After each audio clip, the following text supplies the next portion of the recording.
Cek, cek, satu dua. Cek, satu dua. Cek, cek. Cek, cek, satu dua tiga. Coba, cek. Cek. Cek, satu dua tiga. Coba, cek, cek, satu dua tiga. Terima kasih.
Assalamualaikum warahmatullahi wabarakatuh.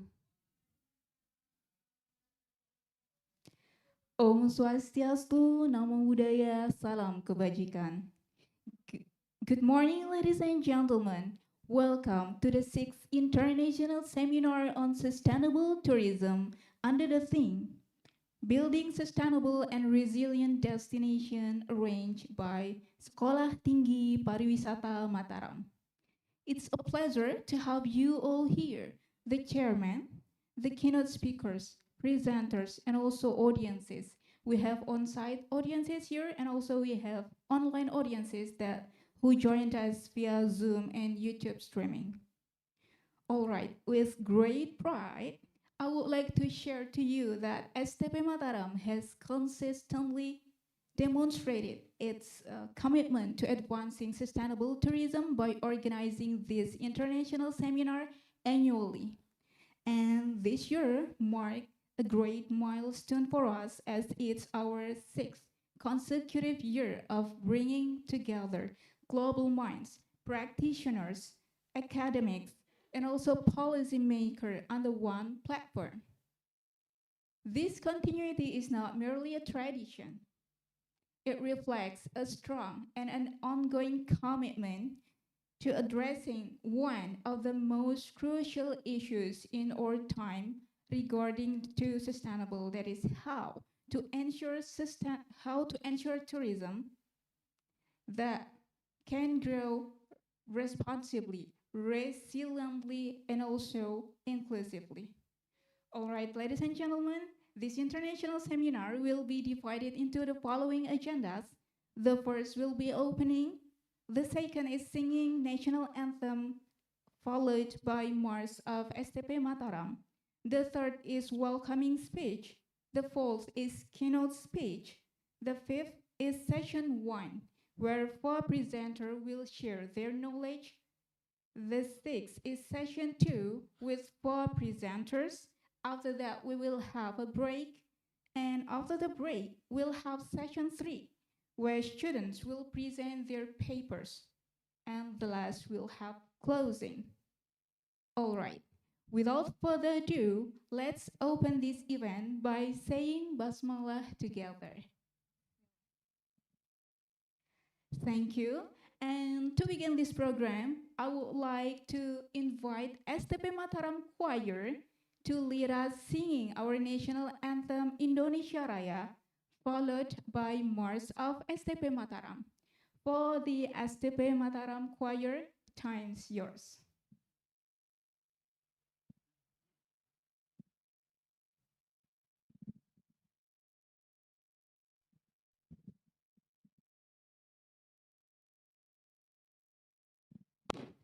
We kindly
audiences, please be seated.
Please give a round of applause for the STP Mataram Choir.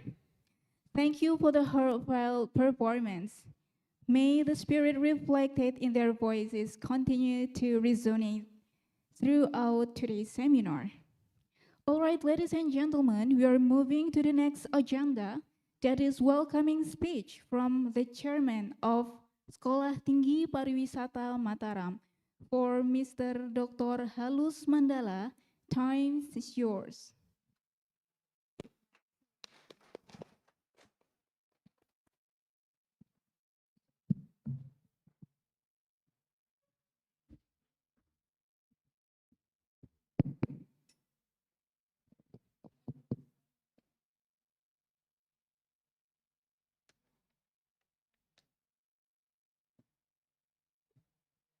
Assalamualaikum warahmatullahi wabarakatuh.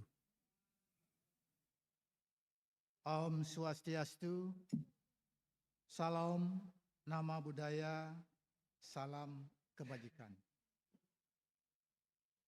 Good morning, ladies and gentlemen. The Honorable Governor of West Nusa Tenggara, Mr.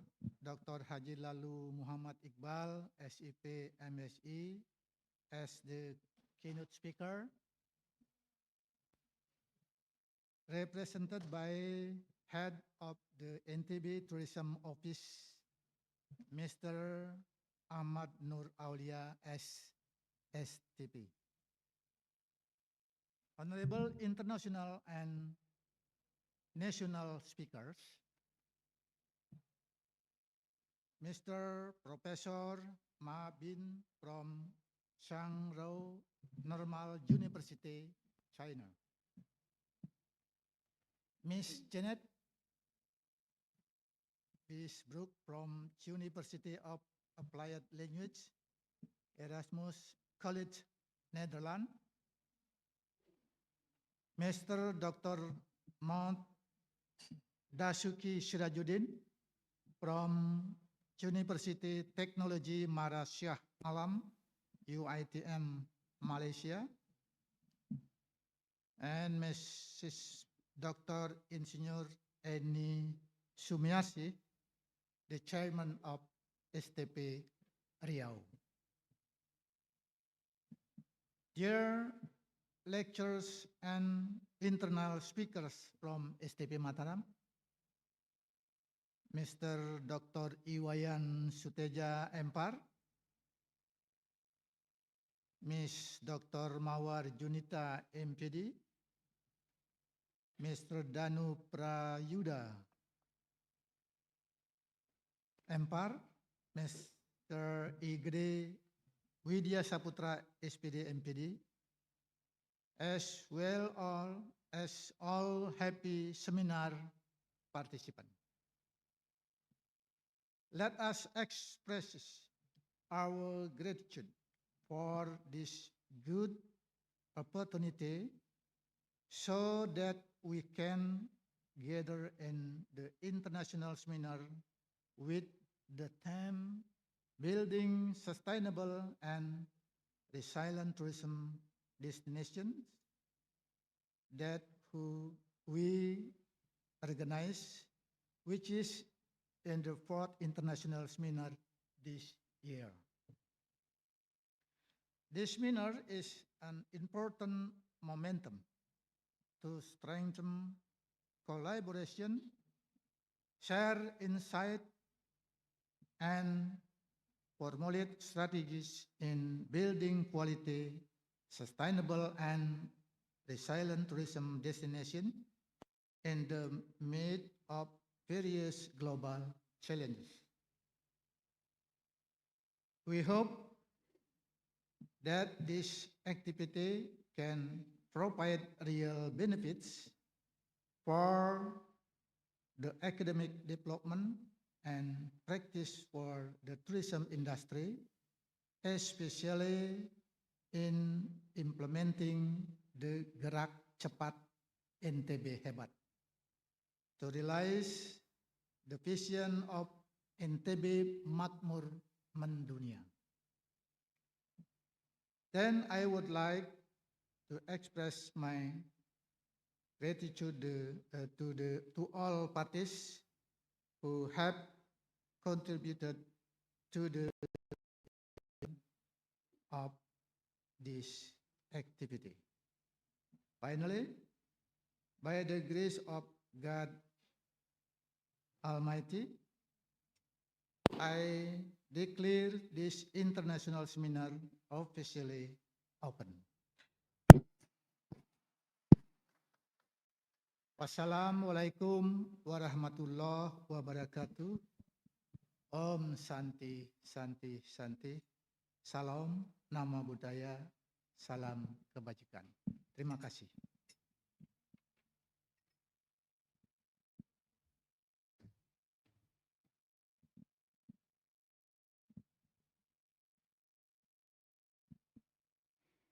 Thank you for the warm welcoming speech from the chairman of STP Mataram. Your words have truly set a meaningful tone for our today's seminar, reaffirming our shared commitment to advancing sustainable and resilient tourism.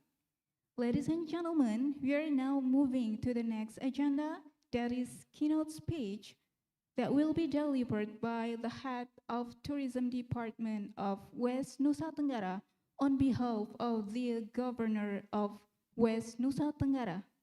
Or, Mr. Lalu Ahmad Nur Aulia, SSTP, time is yours.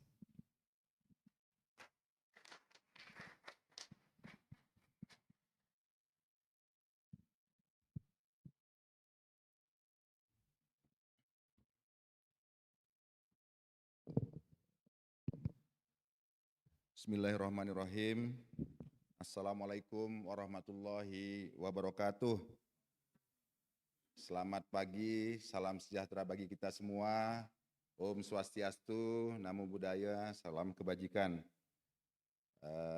Pertama-tama, izinkan saya mungkin karena penugasannya baru dari Pak Gubernur yang memang sekiranya ingin juga bergabung dalam pertemuan seminar internasional pada pagi hari ini, namun karena beliau pada waktu yang bersamaan harus menerima dan mendampingi kunjungan dari Bapak Ketua MPR RI di Nusa Tenggara Barat. Jadi saya izin menyampaikan salam hormat dan permohonan maaf dari Bapak Gubernur Nusa Tenggara Barat. Dan izinkan saya mungkin dalam bahasa Indonesia dan dalam menyampaikan sambutan tertulis dari Bapak Gubernur. Bismillahirrahmanirrahim. Assalamualaikum warahmatullahi wabarakatuh. Yang sama-sama kita hormati Bapak Ketua STP Mataram, Bapak Dr. Halus Mandala, para narasumber, baik dari dalam negeri maupun luar negeri yang ikut secara offline maupun secara online, para akademisi, praktisi, dan seluruh peserta seminar yang berbahagia. Alhamdulillah, puji syukur kehadirat Allah Subhanahu wa Ta'ala, Tuhan yang Maha Esa, karena atas rahmat dan karunia-Nya kita dapat hadir dalam seminar internasional tourism dengan tema Building Sustainable and Resilient Tourism Destination dalam keadaan sehat dan penuh semangat kolaborasi. Hadirin yang saya hormati, pariwisata hari ini tidak lagi sekedar berbicara tentang kunjungan dan destinasi, tetapi bagaimana kita membangun sistem yang tangguh, berkelanjutan, dan mampu memberikan nilai tambah bagi masyarakat. Dalam konteks Nusa Tenggara Barat, arah pembangunan pariwisata kita telah bergeser menuju quality tourism yang menekankan kualitas pengalaman, keberlanjutan lingkungan, serta dampak ekonomi yang inklusif. Melalui subtema NTB Goes Global, Shaping Sustainable and Resilient Tourism, kita menegaskan komitmen untuk menjadikan Nusa Tenggara Barat sebagai bagian dari ekosistem pariwisata dunia yang berdaya saing tinggi, namun tetap berakar pada kearifan lokal. Ini bukan hanya tentang menarik wisatawan, tetapi juga memastikan bahwa setiap aktiviti pariwisata memberikan manfaat bagi masyarakat lokal, memperkuat UMKM, serta menjaga kelestarian alam dan budaya. Ketahanan destinasi wisata menjadi isu krusial di tengah dinamika global, mulai dari perubahan iklim, disrupsi ekonomi, hingga perubahan perilaku wisatawan. Oleh karena itu, pembangunan pariwisata ke depan harus berbasis pada prinsip resilience, di mana destinasi mampu beradaptasi, pulih, dan terus berkembang dalam berbagai situasi. Hadirin peserta seminar yang saya banggakan, kolaborasi lintas negara dan lintas institusi seperti yang kita lakukan pada pagi hari ini menjadi sangat penting. Pertukaran pengetahuan, pengalaman, serta praktek terbaik dari berbagai negara akan memperkaya perspektif kita dalam merumuskan kebijakan dan strategi yang lebih adaptif dan inovatif. NTB memiliki potensi besar dalam mengembangkan pariwisata berbasis green economy, mulai dari keindahan alam, kekayaan budaya, hingga kekuatan komunitas lokal.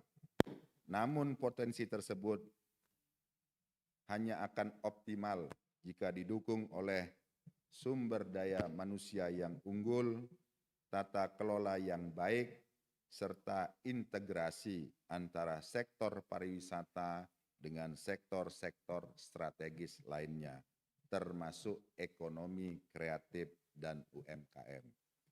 Peran perguruan tinggi, mitra internasional, dan lembaga pengembangan menjadi sangat strategis dalam mencetak SDM pariwisata yang profesional, inovatif, dan berorientasi global.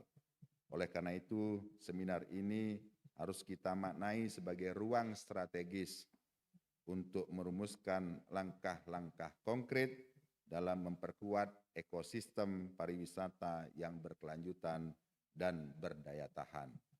Hadirin yang saya hormati, saya berharap melalui forum ini akan lahir gagasan-gagasan progresif dan solutif, aplikatif yang dapat diimplementasikan secara nyata di daerah.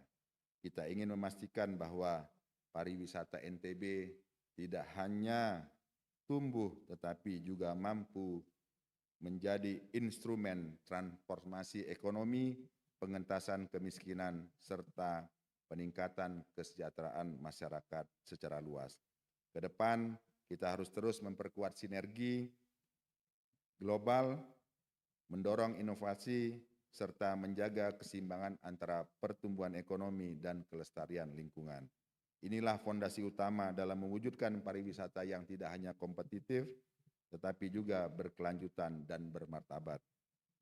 Akhirnya, semoga kolaborasi dan pertukaran pengetahuan dalam seminar ini menjadi bagian dari ikhtiar besar kita dalam mewujudkan NTB makmur mendunia melalui sektor pariwisata yang tangguh, inklusif, dan berkelanjutan.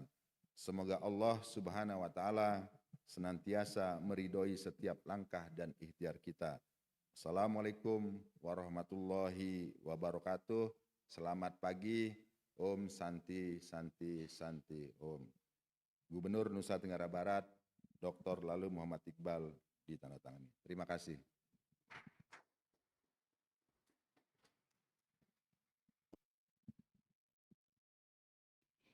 Yeah, we would like to apologize for on behalf of the governor of West Nusa Tenggara because he cannot attend this event due to the visit of People Consultative Assembly. Thank you for the insight from our keynote speaker. Your insight have not only broadened our perspective, but also inspired us to reimagine how local strength can drive global impact in sustainable and resilient tourism. All right, ladies and gentlemen, now we are going to move into next agenda. This is our main agenda, that is the presentation session. And to guide us throughout this session, we are honored to have a moderator that is not only have years of experience in the tourism field, but also very passionate in knowledge sharing. Please join us to welcome our moderator, Mr. Ulfan Mulyawan.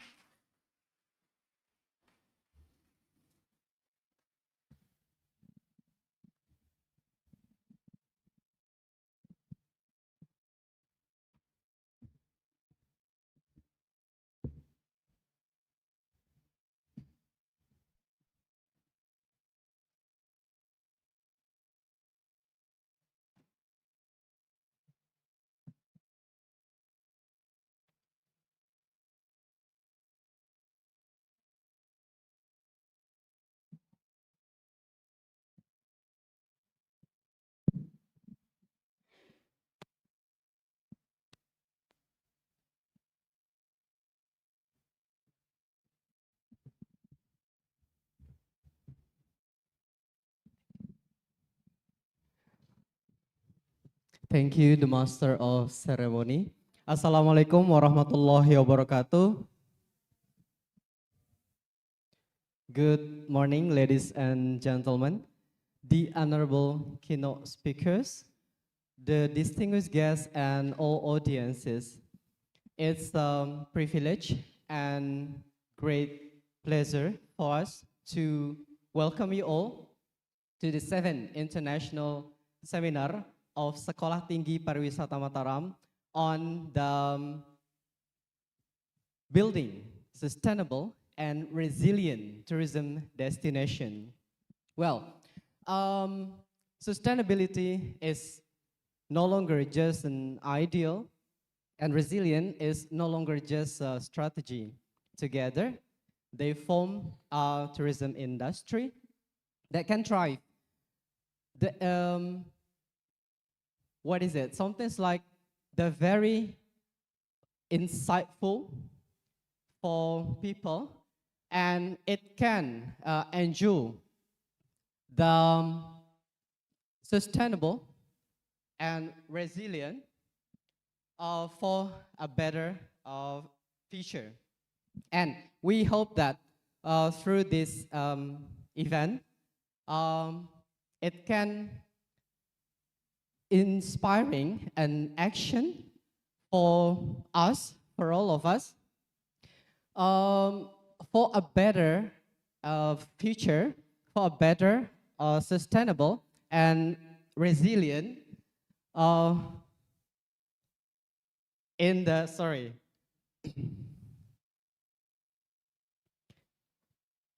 It benefits the it could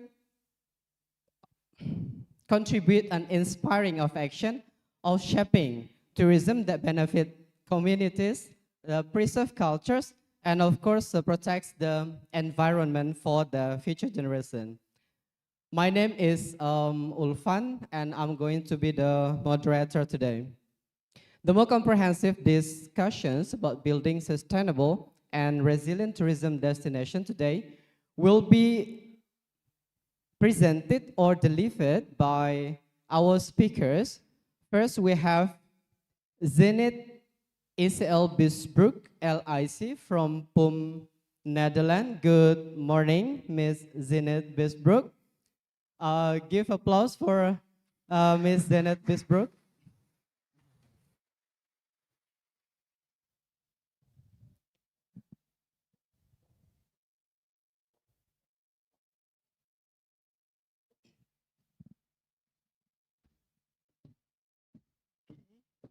Okay, however, before we're doing the presentation, before you do the presentation, let me firstly read your CV.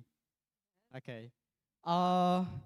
Ladies and gentlemen, Ms. Zenit Bisbroek has finished her high school in VWO in 1977, and then she took her Master in Language Studies in Erasmus College in 1985.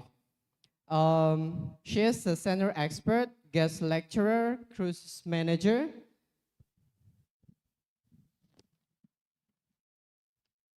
and she's also a tour manager and local representative. She has a special interest in traveling, classical music, art, and cultures. She has many publications. She has a book titled How Customer Friendly Am I Really? And since 2019, she publishes 10 articles every year. So now please, ladies and gentlemen, please welcome Ms. Zenit Bisbroek. The time is yours. Thank you very much for your kind introduction.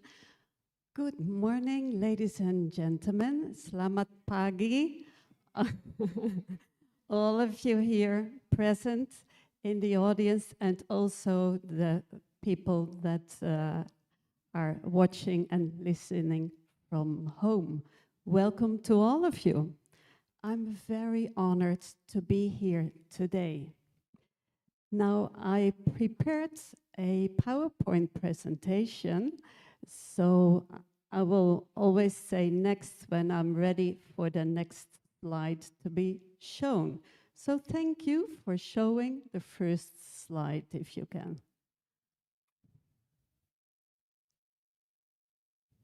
All right. So this is the title of today's seminar. You see my name there, Jeannette Biesbroek. I'm from the Netherlands, from Blanda. And kindly show us the next slide. A little bit about the history of tourism, of modern tourism, because I have a long career in tourism, and I thought it might be interesting for you if I guide you as a kind of a tour guide through the history of modern tourism, because I lived through that history, and only by knowing the history, we know where we stand today and what are the necessities and requirements of today. So where and how did I start in tourism? It's a long time ago. When I was still a student, we had very long summer leaves. And during my summer leaves, I would work in Spain, another country in Europe, as a local representative for Holland International, a big tour operator. So on the picture on the left, you see my job in Spain. Then next to that, you see a motor, yeah, thank you. You see a motor coach, a big tourist bus. I'm so passionate about traveling, so I wanted to travel for a job. I found a wonderful job as a tour manager, which means I had a bus full of American tourists who wanted to explore Europe. So on that bus, I was traveling all over Europe. There was the driver and there was me on the microphone to tell the people about everything we were visiting. I loved it, and I stayed in that job for 22 years. Then I moved to the ships. There was this beautiful opportunity to work on cruise ships. You see the third picture. This is a very luxury cruise ship, again for American tourists, and that's where I became a cruise manager, which means I managed the whole ship. It's like a floating hotel. We had like 55 rooms, staterooms, it's called on the ship. We had 2 restaurants, a bar, a gym, a library. It's just like a regular hotel. Again, I loved it. I did that for 12 years. Then came COVID. There was no more work in tourism, as you all know. But we say, never waste a good crisis. So what did I do? I decided to write a book. I wrote my experiences down, my experiences in tourism and hospitality. And I was hoping that it would give people in hospitality and tourism a clue of how to treat your customers in the best way. Then at the bottom on the left, you see a picture of myself with one of our captains on the ship. Then in the middle, you see the flag of PUM. PUM is a Dutch NGO, and today I am here representing PUM, and I'm very happy to do that. Here in Lombok, we have a local representative for this NGO. It's Mr. Andre, who was sitting next to me at the table. And we are very happy as PUM experts to share the knowledge in our own sector. So I'm one of the senior experts in the sector hospitality and tourism. And we are happy to support you in any way we can here in Lombok. Never with money, always with our knowledge and expertise. That is the idea of this NGO. And then the picture on the far right at the bottom, that is me with a project in Africa, but today I find myself in Lombok. I go all over the world to support the local people on behalf of PUM. So thank you for having me here today. Let's move to the next slide. How did I see tourism change ever since I started? I started in the late 1970s. That's a really long time ago. Some of you were not born yet. It's in the last century. Okay, so let's move to the next slide.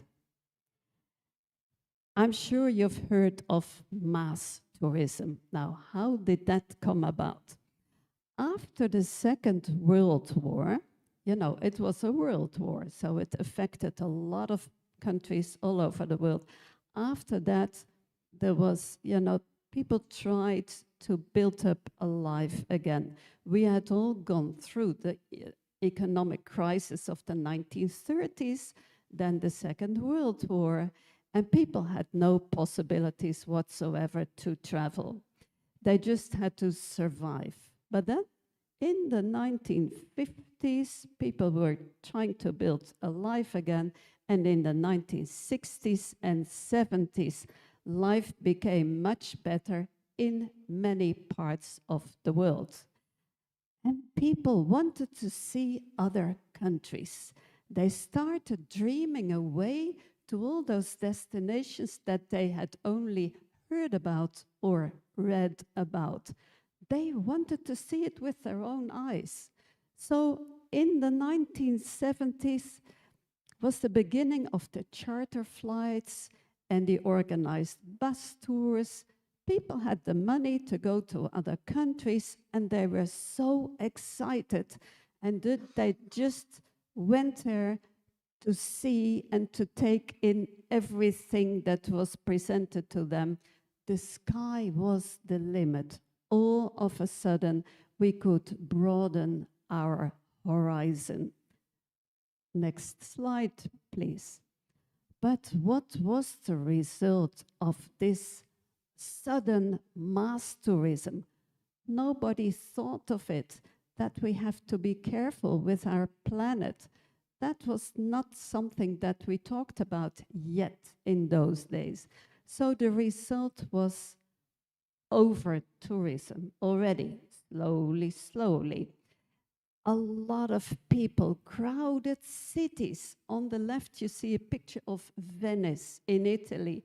Super crowded, because Venice is only so big and can only have so many people in one day. Venice is literally sinking under the weight of the tourists. Then on the second picture, on the top, you see a leaflet with all kinds of recommendations for things to see. People were given flyers, brochures, leaflet, all this paper. First of all, we needed to kill the rainforests for that, to produce all the paper. But then what did people do with all the paper? Some would read it, most didn't even read it. So they put it in the wastebasket, or in many cases, just dropped it on the streets. So you can see what was happening, paper in the streets. And then you see an overcrowded beach on the right, because all of a sudden people could go to those beautiful sunny beaches. We loved it, but there was hardly any space left. Everybody on the crowded beaches leaving their waste there. Plastic became the biggest problem. Look at the picture on the left at the bottom. Plastic was dumped everywhere because people were not aware of this problem yet. And then the plastic that was dumped on the beaches was washed away by the waves of the ocean. And in the ocean, we created the plastic soup, which affected the fish and which affected all of marine life.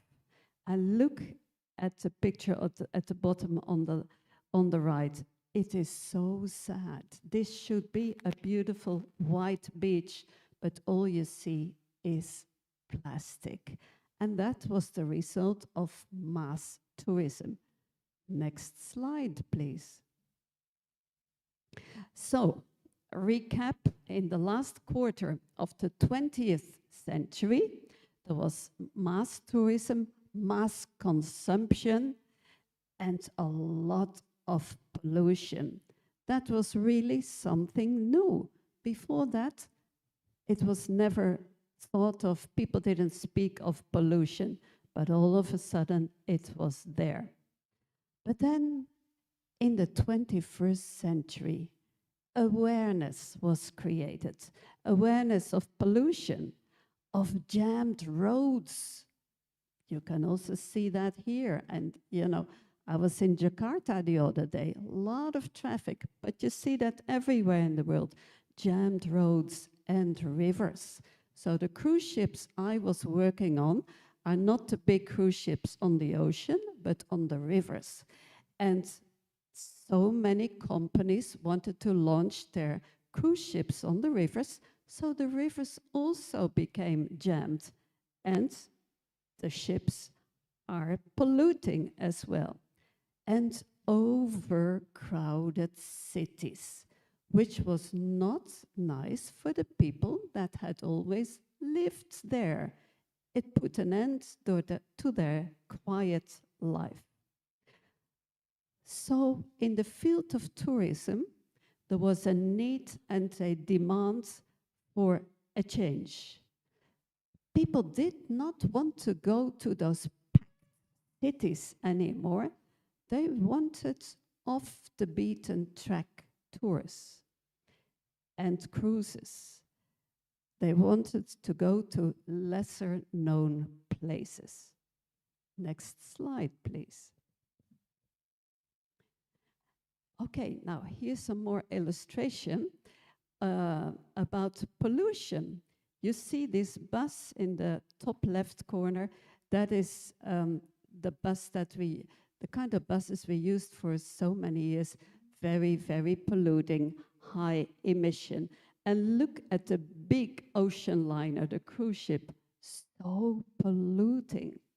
And then all the traffic in cities all over the world to the right, and the scooters, and the tuk-tuks, and the flights, the airlines, a lot of CO2 emission. We became aware of that, and we were trying to look for a solution to all these problems.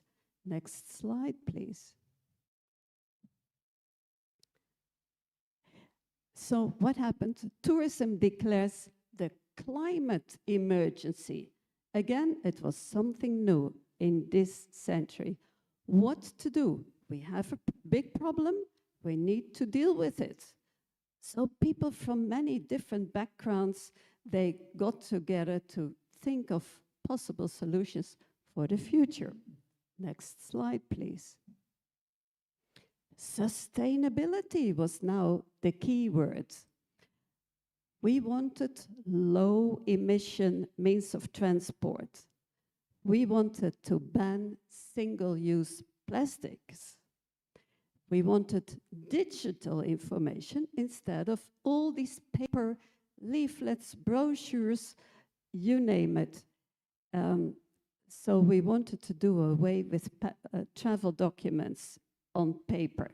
That was the idea.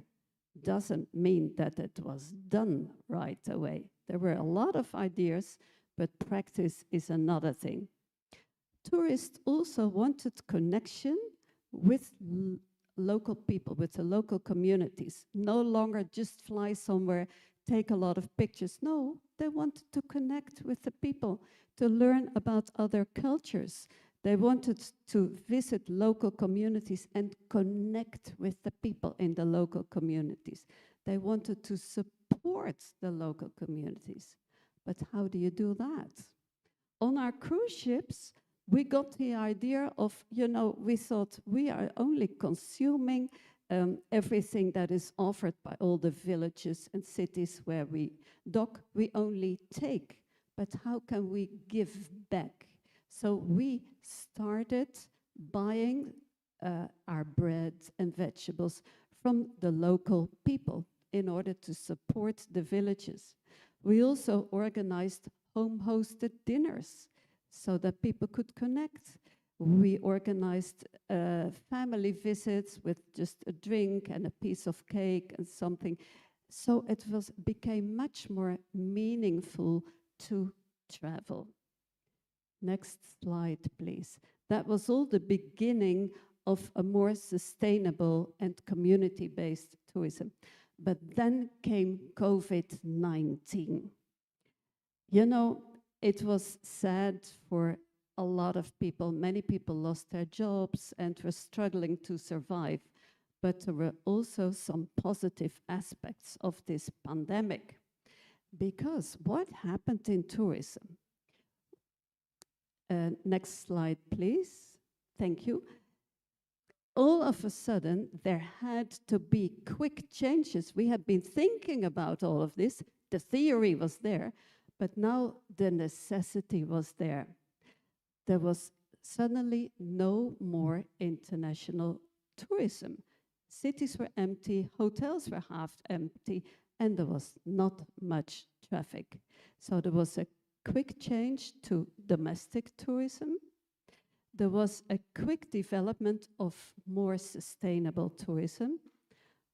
There was more focus on hygiene at hotels, on flights, on ships, because these were the rules during COVID. And there was widespread use of digital devices and QR for travel, for check-in, for travel documents, for restaurant menus and more. Today, this is all so normal to us, but it is a very recent development.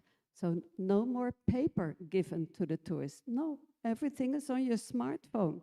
You even check into a hotel on your smartphone. You check in for a flight on your chart or your smartphone. It is thanks to COVID that there was such a sudden, quick change.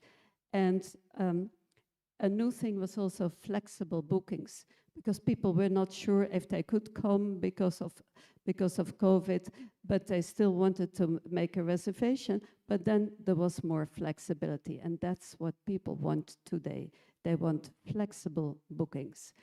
Next slide, please. It's a beautiful picture, by the way, of an empty Amsterdam. It was always overcrowded, and suddenly during COVID it was empty. Thank you. Okay, so right now, today, we have a crisis again, an energy crisis. And this could be a very big crisis. We don't know how it's going to develop, but we need to be ready. So let's try to think of creative solutions to avoid a tourism crisis, another tourism crisis. That's why I give to you today, you know, food for thought and for talk. Solutions you may possibly think of to avoid a big tourism crisis. I already gave one example, focus on domestic tourism. A lot of flights are already being cancelled. And in many places, there's no more fuel available or very little fuel. Then what do? You cannot continue as usual. Next slide, please. Now, let's go back first to the pollution. It's time for action, because whenever tourism is down, we can focus on other things because we have more time. And we should never forget to focus on pollution. Now, have you heard of Melati Wijsen? She is from Bali. She's half Dutch, half Balinese. She is a wonderful young lady. I met her last year in Amsterdam. She grew up on Bali, and at age 12, she decided together with her sister that it was time for action to make Bali plastic-free, because the beaches of Bali are full of plastics. She is now 25, and she's a full-time climate activist. And her story might appeal to the students of this university. She wrote the book, How Change Starts Now. And if you want, you can connect with her organization, Utopia. And that's where you can learn online how to start your own action. Thank you. Next slide, please. You can start very small. You know, every step towards sustainable tourism is an important step. You can start small, as Melati Wijsen did, just by recycling plastic, glass, paper, and cans, by separating your waste and bring it to a recycling place or having it picked up. This is important for hotels, that they recycle all of that, and same for restaurants. Next slide, please. So, but now the lasting changes, to come back to what lasting changes we can make after all these polluting and disturbing, results of mass tourism. We can make lasting changes by keeping all the information digitally, as you can see the picture on the top left, by using bicycles instead of cars, buses, scooters, motors, by using refillable bottles for water that will massively reduce the plastic waste, and by thinking of future-proof planes, buses, cars, and ships. Techniques are improving every day for a green future for the ships and the planes and the buses. We already have beautiful examples of electric buses, boats. Big ships cannot go electric yet because they would need a huge battery, but they can go on methanol, they can be hydrogen, and the use of wind. We took that from the past and it's being implemented again. The wind is for free and it's almost always there.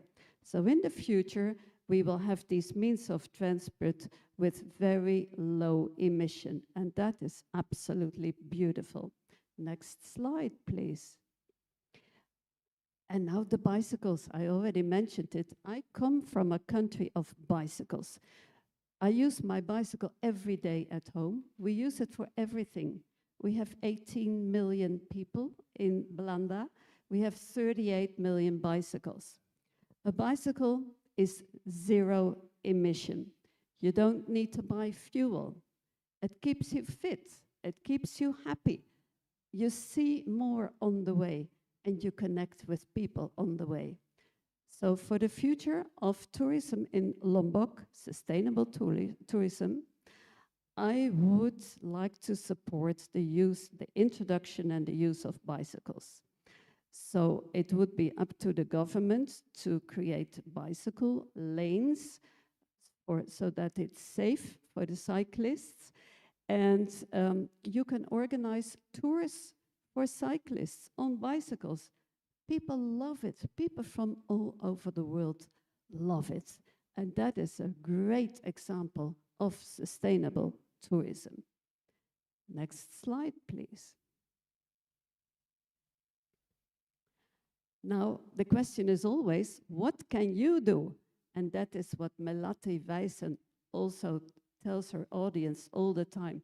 What can you do? Because change starts with you. What would you do to make tourism more sustainable? So think of any ideas, small or large, that can make an impact every day in every place. What you do makes a difference. So you can start thinking now. Next slide, please. This is just a small example, like Separating plastic, glass, and tin is a small example. You can start with it today. You can also start at restaurants and hotels to offer two sizes portions. You want to have a large portion of food or small. This is in order to reduce the food waste. And again, every little step helps. Not everybody is a big eater. And if you can't eat it all, it would be wasted. So therefore, it's a nice service to be able to order a smaller portion. Thank you. Next slide, please. And then we are, with all these measures that we can take, we work towards a greener planet, a better planet for the future. And if you take a lot of these measures as a travel agency, a tour operator, a hotel, a restaurant, you can aim for a green certificate. And I can tell you that a lot of tourists, especially from Europe and America, they specifically look for a green logo, one of these certificates. These are all important. I do the same. When I book a hotel, I first check online if they have a green key certificate or a travel life. It will be your strong selling point to have that. You have to meet several requirements to get such a certificate. Next slide, please. And now we get to community-based tourism, because that is also the future. And it would be so beautiful for Lombok. You have a lot of potential here. And I've already seen or heard stories about community-based tourism on Java that were very successful. So you are going to be next. Next slide, please. Community-based tourism, it strengthens the local communities. You know, everybody has a talent. You have people in the community that are born leaders. They could manage a project. Other people are very creative. So they could promote the handicrafts made by the local people, and they could lead the workshops for the tourists, how to make the local products. You can market your own village, because some people would know how to really market everything you have. And that is how you create a strong local economy. And if we have another crisis, like we cannot fly and we cannot use ships, you never know what's next, then it's good to focus on local domestic tourism, but also international tourism whenever we can travel, based on community. But whenever you have extra time, you can develop your local communities. Next slide, please. Okay, community-based tourism means the travelers use their money, their tourism dollars, as a tool for conservation, poverty alleviation, and economic support or empowerment of the local people. That is a beautiful goal. Responsible travelers, and there are many of them today, they want to understand and respect the local people and their culture and traditions. You have beautiful traditions, so show them to the people that really want to connect. Now, responsible tour operators facilitate this kind of tourism and won't compromise on their SRT. They won't compromise. My wish for Lombok, I've seen a lot in my long career in tourism. So my strong wish for Lombok is that the tourism money may never rule your life. Keep your authenticity. Be true to yourself. If you stay true to yourself, the money will come anyway. The tourists see it. When you keep your authenticity, they feel it. They connect with real people, heart to heart. But if the money rules your your life, then you would take the wrong direction in tourism. I think you know that, but I just wanted to stress this because I've seen too many examples that did not really go right. Next slide, please. Some examples, I already mentioned it, of community-based tourism: homestays, home-hosted dinners, arts, crafts, and cooking workshops, school supports, interaction, also with musical instruments. Next slide, please. And here you see, handicrafts. People no longer want to buy these plastic souvenirs made in China. No, they want souvenirs that are made by the local people. They also want to see and learn how they are made. So that is one of your strong points, that you have such wonderful handicrafts. Involve the tourists with that. Organize workshops, and they will buy from you. Next slide, please. Again, the question, what can you do? Because change starts with you. What are you proud of in your community? And thus, what can you offer tourists as a local experience in the community where you live? Think about it. It will be your unique selling point. Any ideas, small or large, can make an impact every day, in every place. Next slide, please. Socially responsible tourism. What is needed for your SRT mission? Engagement, communication, respect, training, a lot of training, quality control to keep the standard, and certification, which I already mentioned, and always leadership dedicated to the socially responsible tourism mission. So stress and share all of the above as a unique selling point to the public in whatever company you would work, as a tour operator, as a travel agent, hotel, restaurant, local tour organizer. Next slide, please. Now, caring for wildlife. That is also a big thing that is, awareness of this was created only in this century, sadly, a little bit late. This picture on the left is me with an elephant. I'm not proud of that picture. This was in Thailand, and I thought these elephants were well treated, but no. If you know any elephants that are exploited for tourism, they are not well treated and they do not live the life they are meant to live. So I would never do that again. Walk with the elephants, hug the elephants. You know, it seems so nice, but elephants should be in the wild and we should stay away from them and respect them. That's why I show you this picture. I would never do it again because now I am aware that elephants should be happy, like on the picture on the right. Okay, next slide, please.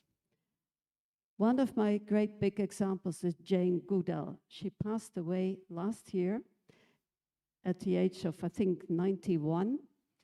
And she was such an advocate of saving the planet. She did beautiful works, and you can also engage with her program, Roots and Shoots. I had the pleasure to meet her, well, not personally, but I was in the audience when she was speaking in my country just before she died, and she was such an inspiring lady. So I also follow her organization online because she has done a lot of good things for the planet, and it needs to be continued. Next slide, please. No child labor should also part of your tourism mission. So instead of a picture on the left where a little kid is working, we should focus on the picture on the right. I am there visiting a school in Vietnam, and with a group of tourists, we supported that school. We connected with the children and we would donate money to buy school books for a better future for those children. That is something we should always keep in mind. Whenever you see child labor, you think, why don't those children go to school? Can't we set up a program for them? Next slide, please. Inclusion, of course. We like to include everyone in the world. People from all walks of life, people from all religions, from every race, from every color. You know, we do not exclude anybody in tourism because everybody should be able to travel and connect with other cultures. Everyone is welcome. Welcome is the big word, of course. Next slide, please. Now, how to regulate tourism? This is a very important thing. Before you get over tourism, you need regulations. So this is up to the government, to the policymakers, and to the people that can lobby from the field of tourism. You need a good policy to avoid the problems that we had in Venice, in Amsterdam, over tourism. So you need to set guidelines. And there are a lot of possibilities. There's no time to talk about that today, but it is good to already think about it. Be on time. In Bali, unfortunately, they were a little bit late in taking measures, but they are very much aware now. But you are still on time to regulate tourism. And whatever ideas you have, think what are the pros and the cons of your idea. So I give you a lot of food for thought. Next slide, please. And I want to wish you well for a bright future. Thank you again for inviting me today. If you have any questions, approach me, please. I want to thank you for your kind attention, also the people that followed online, and best wishes for you. Thank you very much. Well, thank you very much, Ms. Zenit Bisbrook. Please have a seat here together with me. Let me summarize some of the points that negative consequences of mass tourism, such as over-tourism, waste problem, pollution is unavoidable. However, the solution could be from the eco-friendly implementations and then reduce food waste, the Go Green technology usage and standards, some like the Green Key certificate, and then empowering community. And then the next is involving involving everyone. And the last one is regulating the tourism. Yes, thank you very much, Ms. Zinit. Please stay with us for the discussion session. And then now we're heading to the second speaker. We have here Dr. Muhammad Dasuki bin Muhammad Sirajuddin from University Teknologi Mara Shah Alam, Malaysia. Good morning, Dr. Muhammad Dasuki. Are you joining us?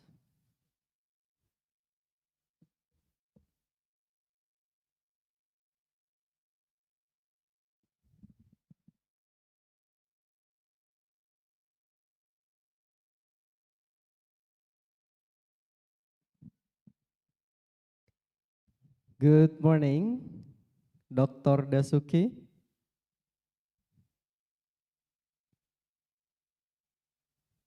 Can you hear me? Well, I'm so sorry because your voice is perhaps on mute, sir. We can't hear your voice.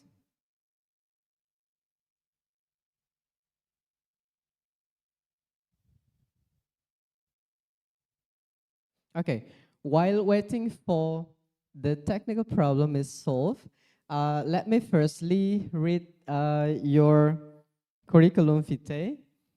Dr. Muhammad Dasuki bin Muhammad Sirajuddin was born in Baling, Kedah Darul Aman, Malaysia on the 30th of April 1982.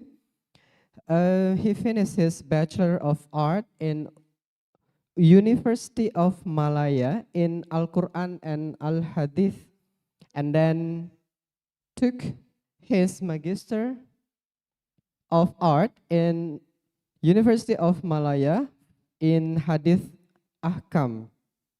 And then he achieved his PhD in Contemporary Islamic Studies, Halal Supply Chain, University Technology, Mara. He is a member, advisor, and trainer in some of the professional organizations in Malaysia. And currently, he is a resource person for Halal Supply Chain, Sharia advisor, senior lecturer, and currently he is the head of program in Center for Halal Studies, Academy of Contemporary Islamic Studies from 2024 until now in University Technology Mara Shah Alam. Hello, good morning. Okay. He is teaching in a degree and master degree students, as well as for the professional course in Malaysia. Since his specialty is in halal supply chain, Mr. Dr. Dasuki, mostly his research and professional experience and also publication is on halal supply chain. One of the latest research entitled Assessing the Halal Supply Chain Integrity, a case study on the traceability and authenticity of ingredients in processed halal fall products, postgraduate research in Islamic Studies, UITM Shah Alam. And his latest publication in International Journal as the main author, entitled Cross-Contamination with Impurity in Wet, Moist, and Liquid Conditions. It's an international journal of academic research in business and social sciences. Now, we welcome Dr. Muhammad Dasuki bin Muhammad Sirajuddin. Hello, sir. Waalaikumsalam warahmatullahi wabarakatuh. I'm so sorry, we can't hear your voice, sir.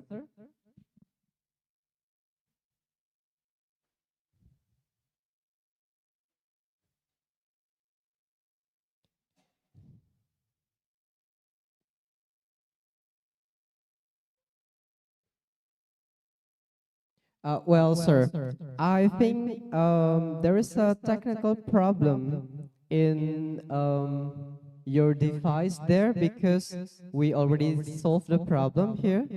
There is no problem.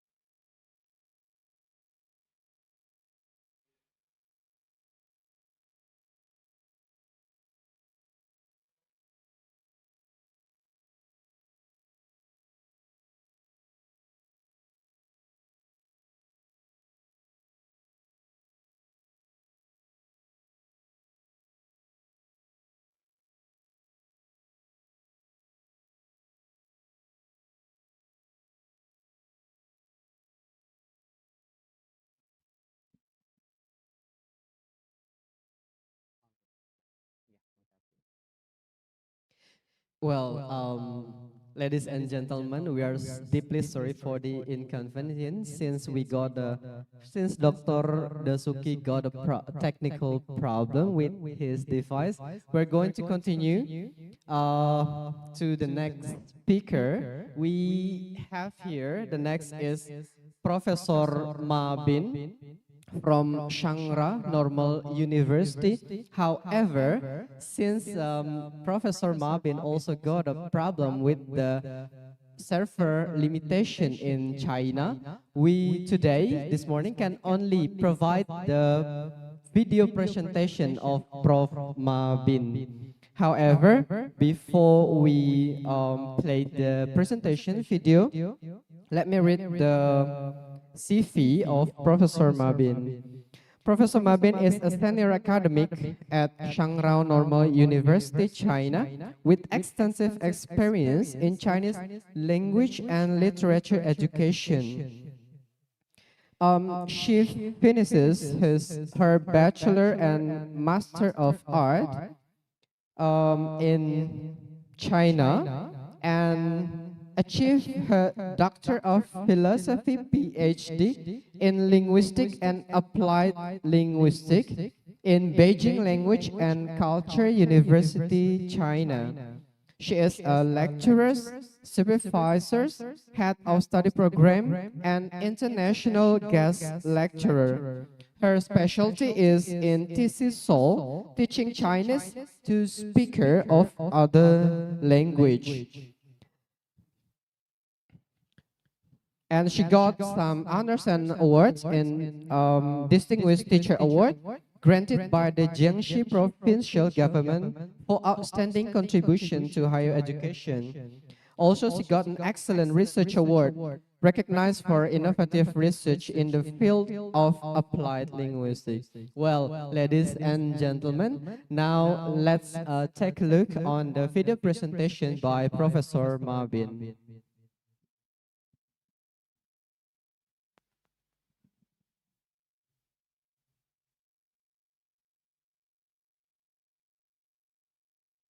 University in China.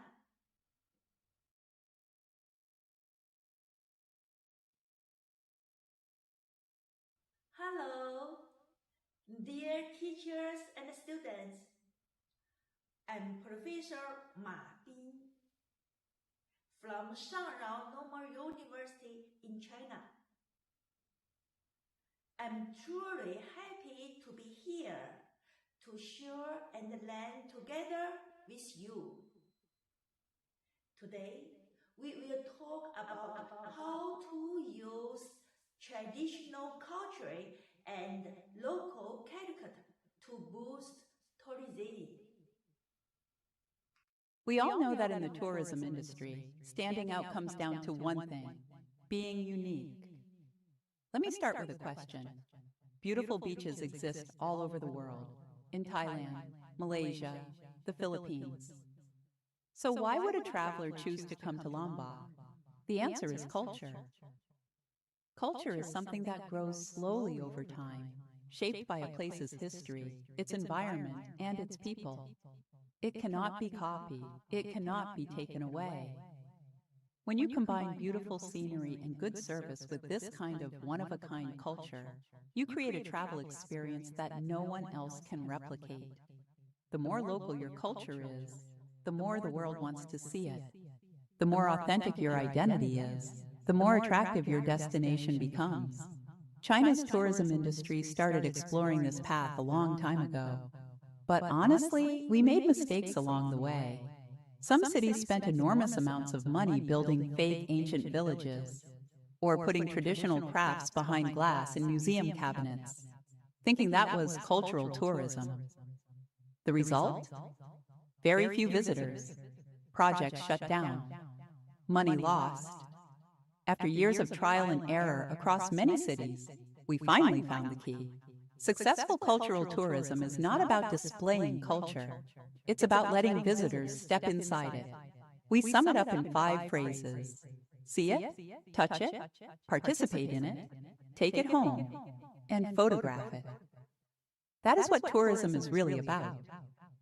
Helping visitors experience something, spend on it, remember it, and fall in love with it. When they go home and tell their friends, when they come back again and again, that is when a destination becomes truly famous and truly sustainable. Today, I want to share 2 real success stories from China, Guizhou Province and Geixian Village, in Shangrao, Jiangxi. One is a remote inland region that was once considered poor and forgotten. The other is a small city sitting just outside China's most economically powerful regions. Yet both of them use the same formula: traditional culture plus local identity to build tourism brands known across China and beyond. Case Study 1, Guizhou Province. You may never have heard of Guizhou. It has no ocean, no major cities.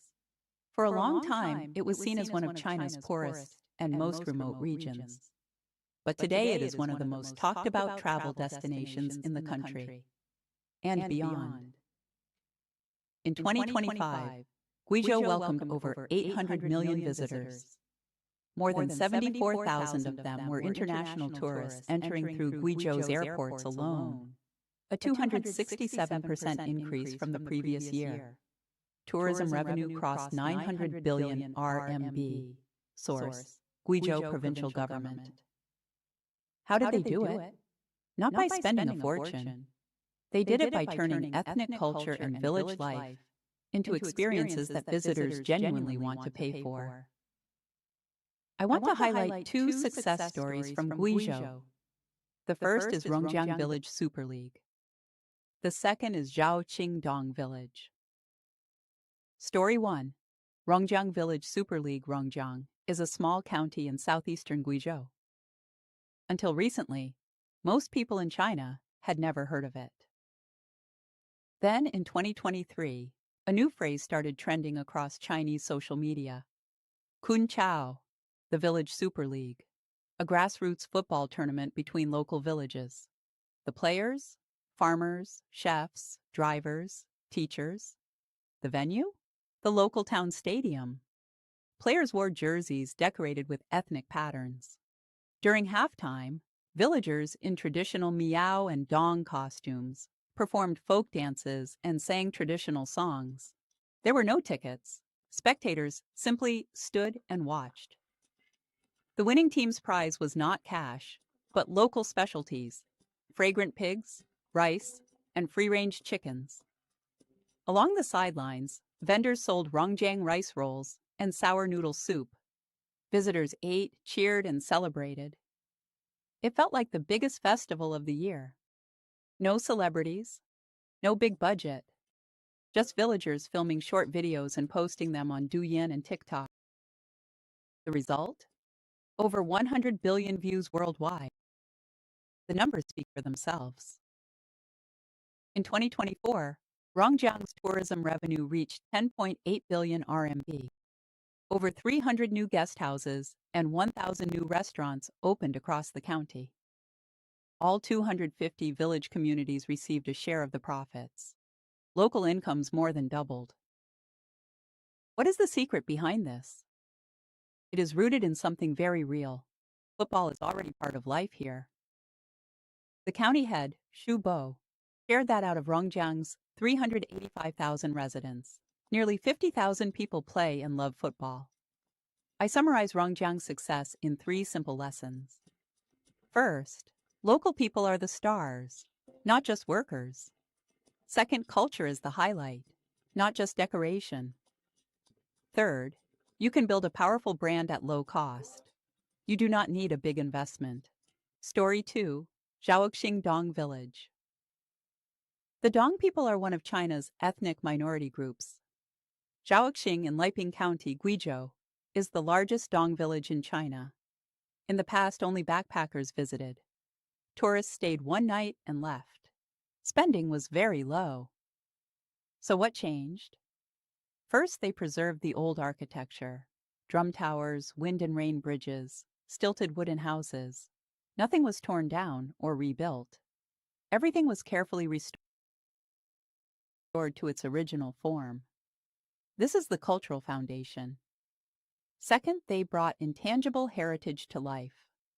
Dong embroidery, batik dyeing, traditional cloth making. These are no longer sitting behind glass in museums. Visitors make them with their own hands, take them home, and share photos on social media. Third, they added things young people love: milk tea shops featuring Dong embroidery patterns, evening Dong folk music concerts, photogenic spots inspired by ancient aesthetics. Young visitors come, They post. They share. The results are impressive. In 2025, Zhaoqing welcomed 1.51 million visitors and generated 1.5 billion RMB in tourism revenue. The Intangible Heritage Cooperative earned 18 million RMB in a single year. Local women who do dong embroidery saw their monthly income rise from 2,000 RMB to 6,000 RMB. Guizhou's key lessons are these. 1. Stay true to your own culture. Do not copy others. 2. Let local people be the owners, the performers, and the beneficiaries. 3. Turn culture into a full experience. Something to eat, stay in, enjoy, shop for, and photograph. 4. Use short videos to spread the word. You do not need to spend big on advertising. Case Study 2. Geixian Village, Shangrao, Jiangxi Shangrao, is my hometown. It sits in Jiangxi Province, surrounded by much wealthier neighbors, Zhejiang, Fujian, and Guangdong, and just outside the orbit of major cities like Shanghai, Hangzhou, Fuzhou, and Guangzhou. Shangrao is not as poor as Guizhou, but it has never been particularly prosperous either. What Shangrao does have is beautiful nature. Wuyi Mountain, Sanking Mountain, Ling Mountain, along with a rich tradition of Buddhism and Taoism, clean air, and warm, simple people. The city government made a clear decision. Position Shangrao as the backyard garden for the busy, wealthy cities nearby. Geixian Village is the most successful example of this strategy in action. Geixian Village sits at the foot of Geixian Mountain, a branch of Wuyi Mountain. Not long ago, there was nothing here but a rundown Taoist temple, visited only by a few worshippers. Quiet, forgotten, and easy to leave. Today, it is China's benchmark for nighttime tourism and leisure. It welcomes 2 million visitors a year, generates over 2 billion RMB in revenue, and has been officially named a national nighttime cultural and tourism consumption zone. How? By transforming Taoist culture into a modern experience that people actually crave. Let me explain briefly. Taoism is China's native religion, rooted in Taoist philosophy. At its heart, it seeks freedom. Freedom from the pressures of the physical world, and the pursuit of a life that is pure, peaceful, and effortless. The word Ziyan, immortal, describes someone who has transcended ordinary life, ageless, free, and full of grace. In everyday Chinese, we also use it to describe someone who simply lives beautifully and without worry. Geixian Village took this idea and built an entire experience around it. Step 1. Sharp positioning. They did not market themselves as a religious site or compete with other temples. Instead, they chose one simple message.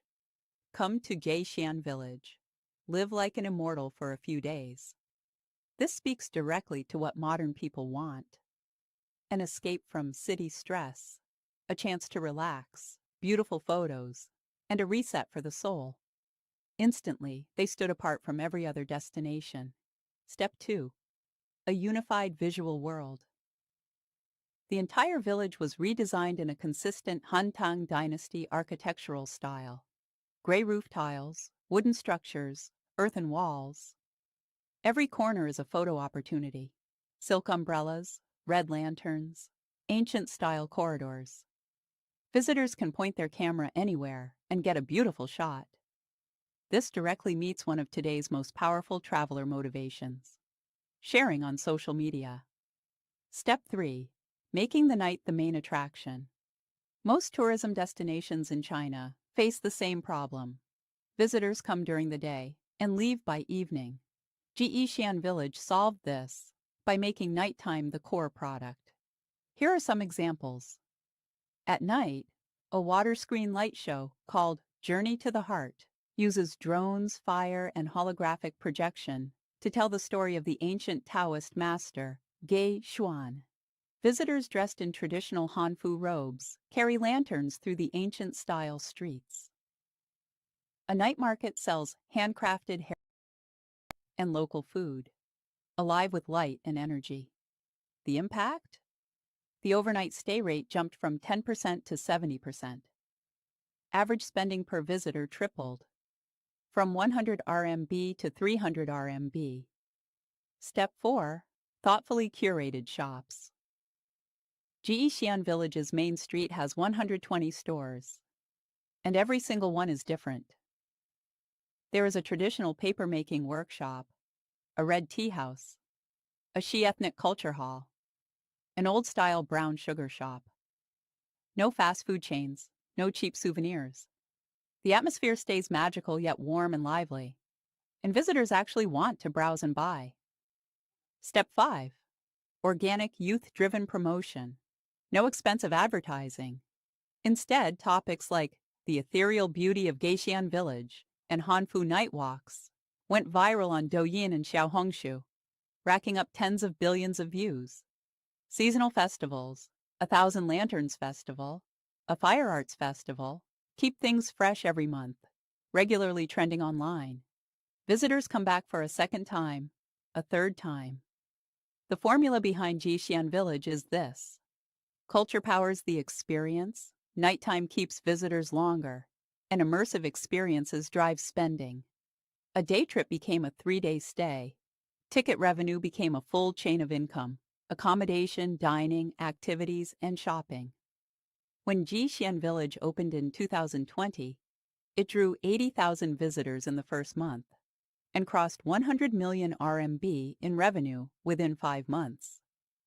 It created direct employment for 1,200 people and supported 5,000 more indirectly.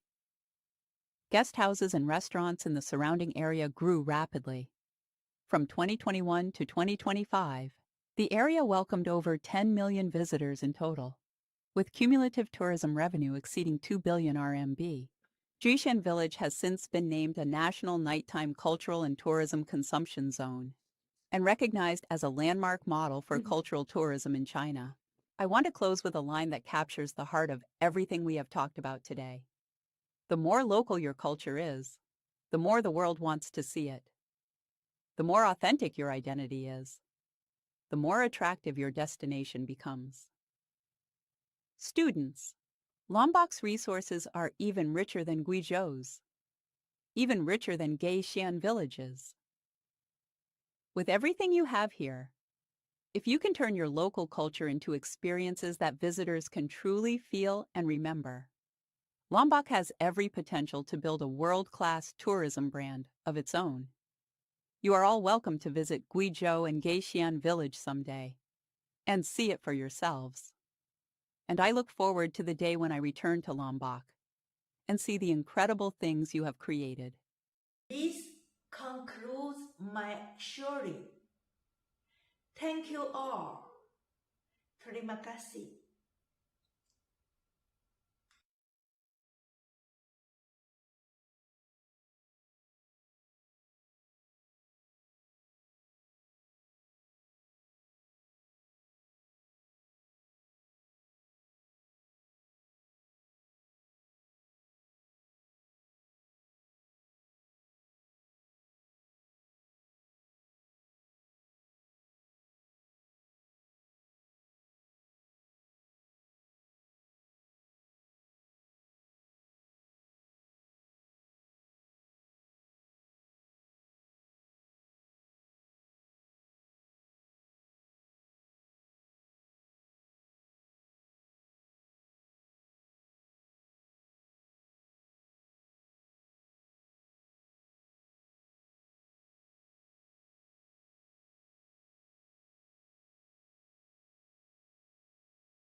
And the last one, they keep the diversity of the product and not copying others. Well, ladies and gentlemen, now we are heading to Dr. Muhammad Dasuki bin Muhammad Sirajuddin. We hope that the technical issues has been solved. Halo, Assalamualaikum. Can you hear me? Waalaikumsalam warahmatullahi wabarakatuh. Good morning, Dr. Muhammad Dasuki. Yeah, good morning. Yes, your voice is clear now, sir. Alhamdulillah. Alhamdulillah. Well, ladies and gentlemen, I think since I've already read the CV, we are going to directly pay attention on Dr. Muhammad Dasukis bin Muhammad Sirajuddin's presentation. The room is yours. Thank you, Mr. Moderator, and respected speakers and the organizers for having me as part of this, I could say, historical event on how we describe and how we promote halal tourism in Indonesia and in this region particularly. So we have already seen and witnessed the beauty of Lombok and Western Indonesia in the video just now, and the remarkable experience from Madam Speaker just now from Netherlands. Very unique experience. So I'm here, I'm from Malaysia. I would like to share, as mentioned, can you share the slide? So the topic is on halal and inclusive travel services in global tourism, post-crisis tourism recovery. Lessons from Lombok and Eastern Indonesia. Can you share the slide?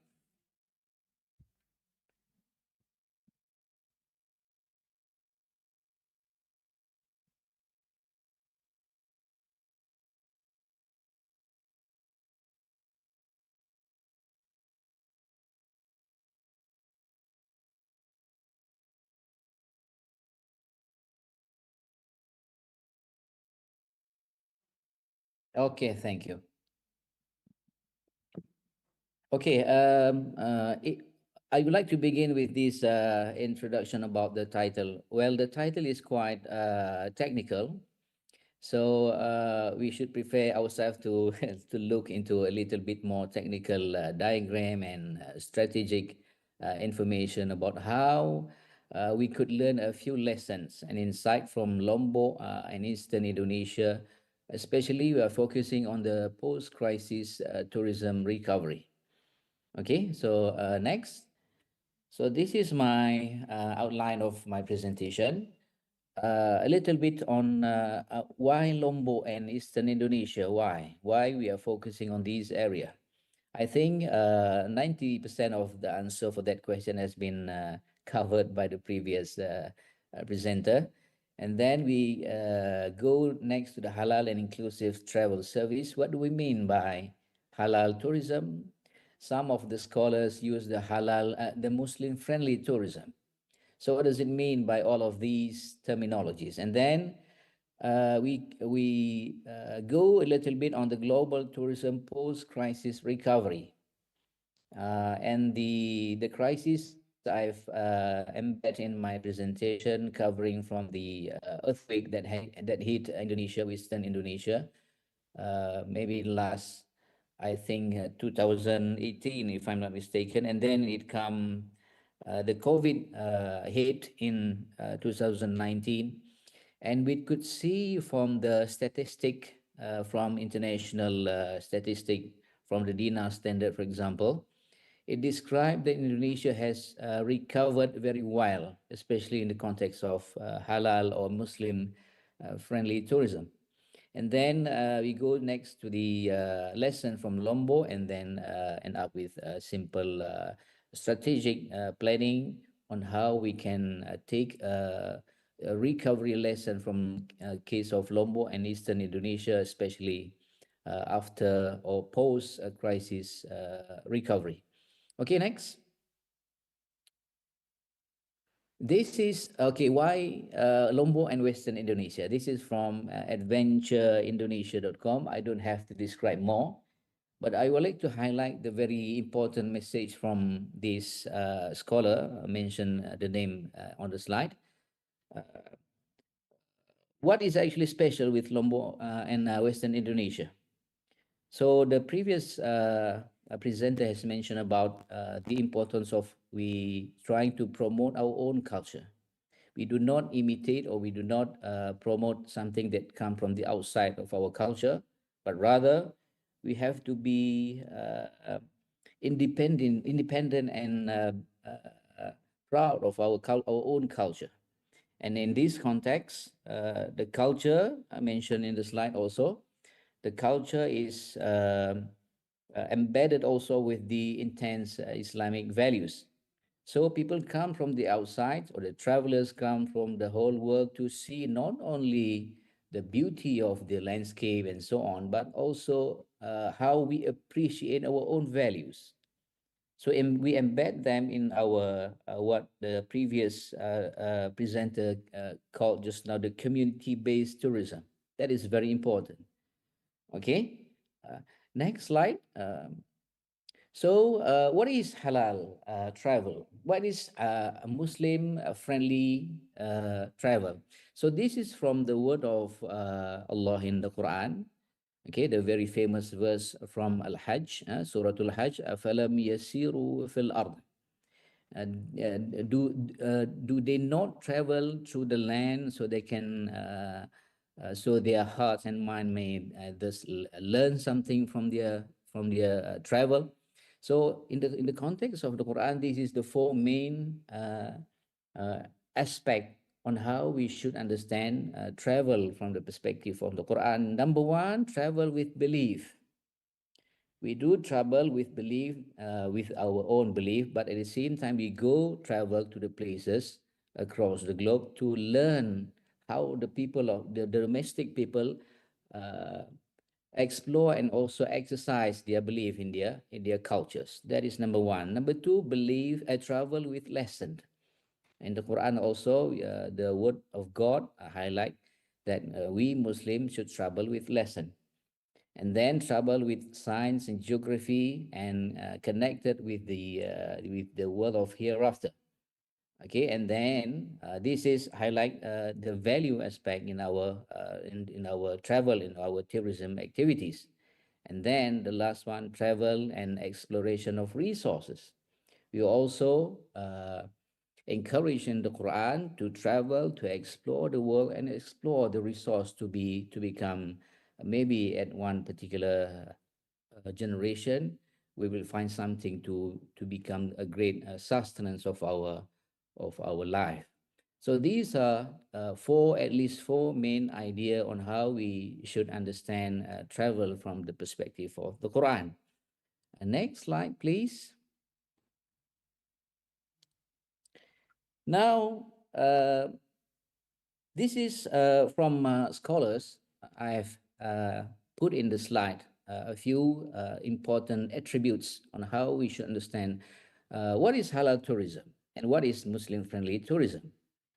Okay, so at the end or the bottom part of the slide, we could see the Muslim-friendly tourism is more defined as activities that cater feast-based needs for Muslim tourists.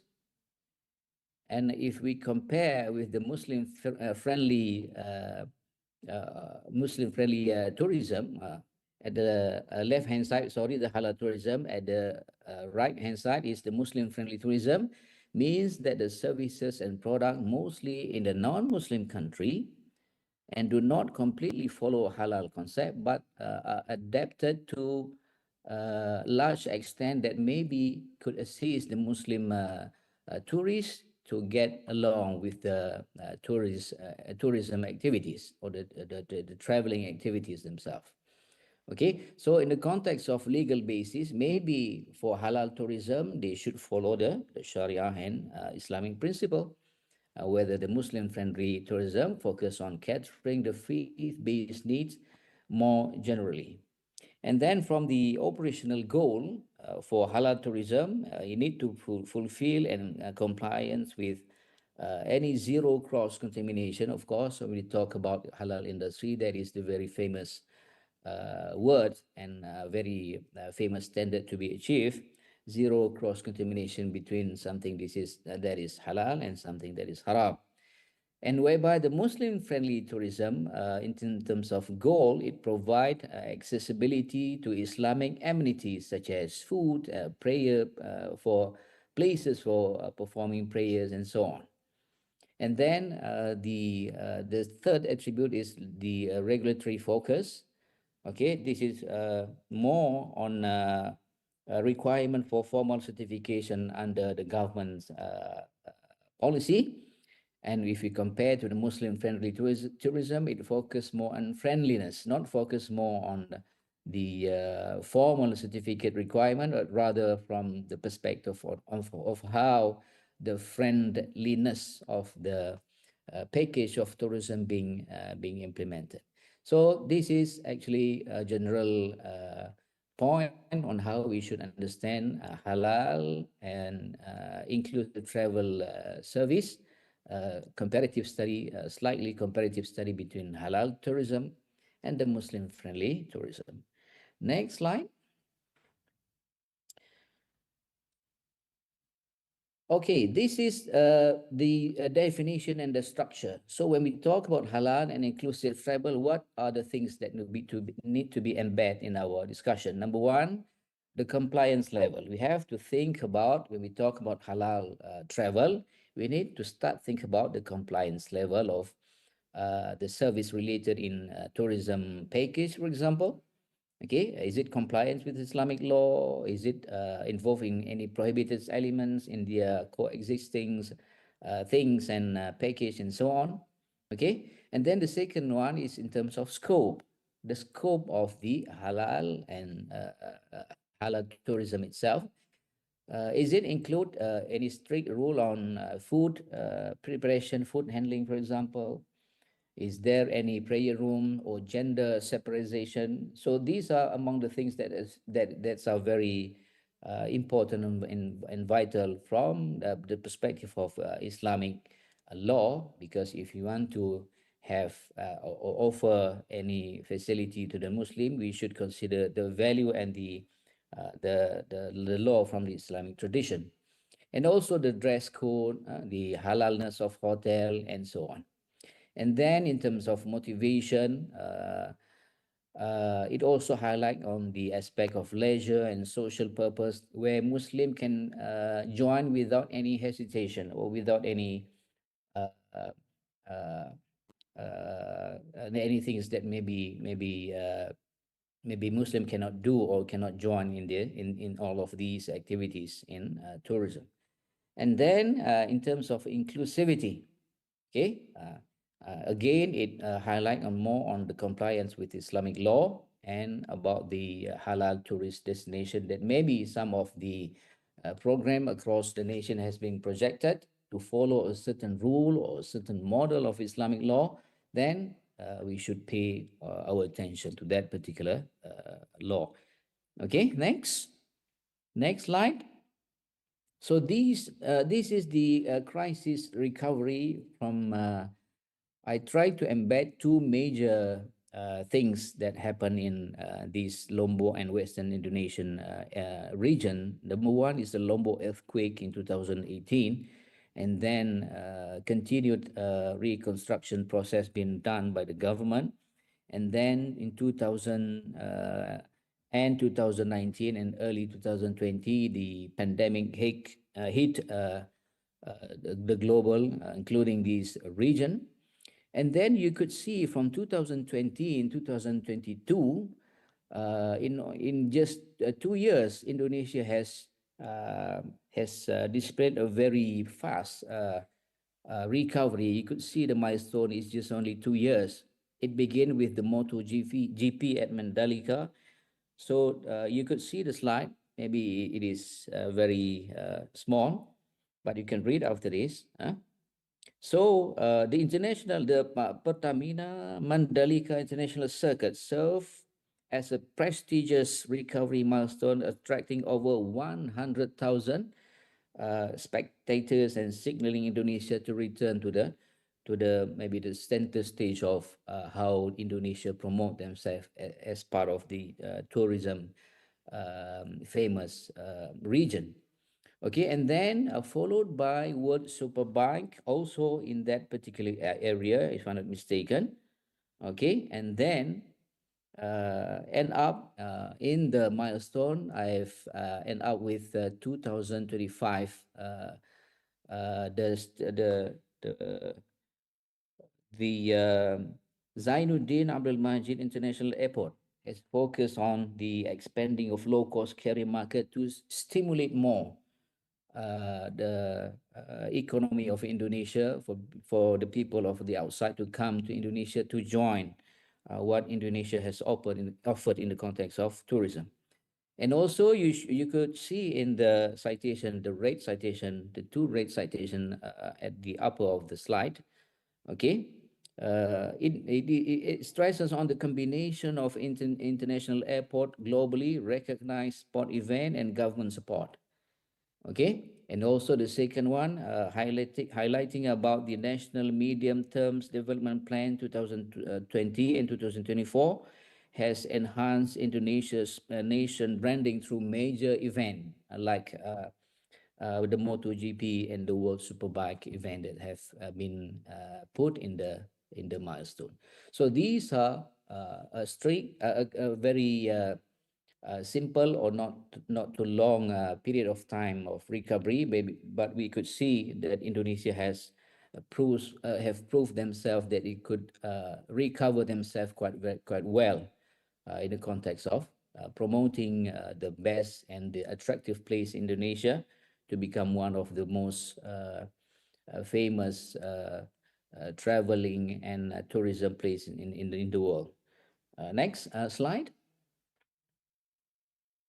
Okay, this is approved from State of Global Islamic Economy Report 2024. Okay, you could see in the slide.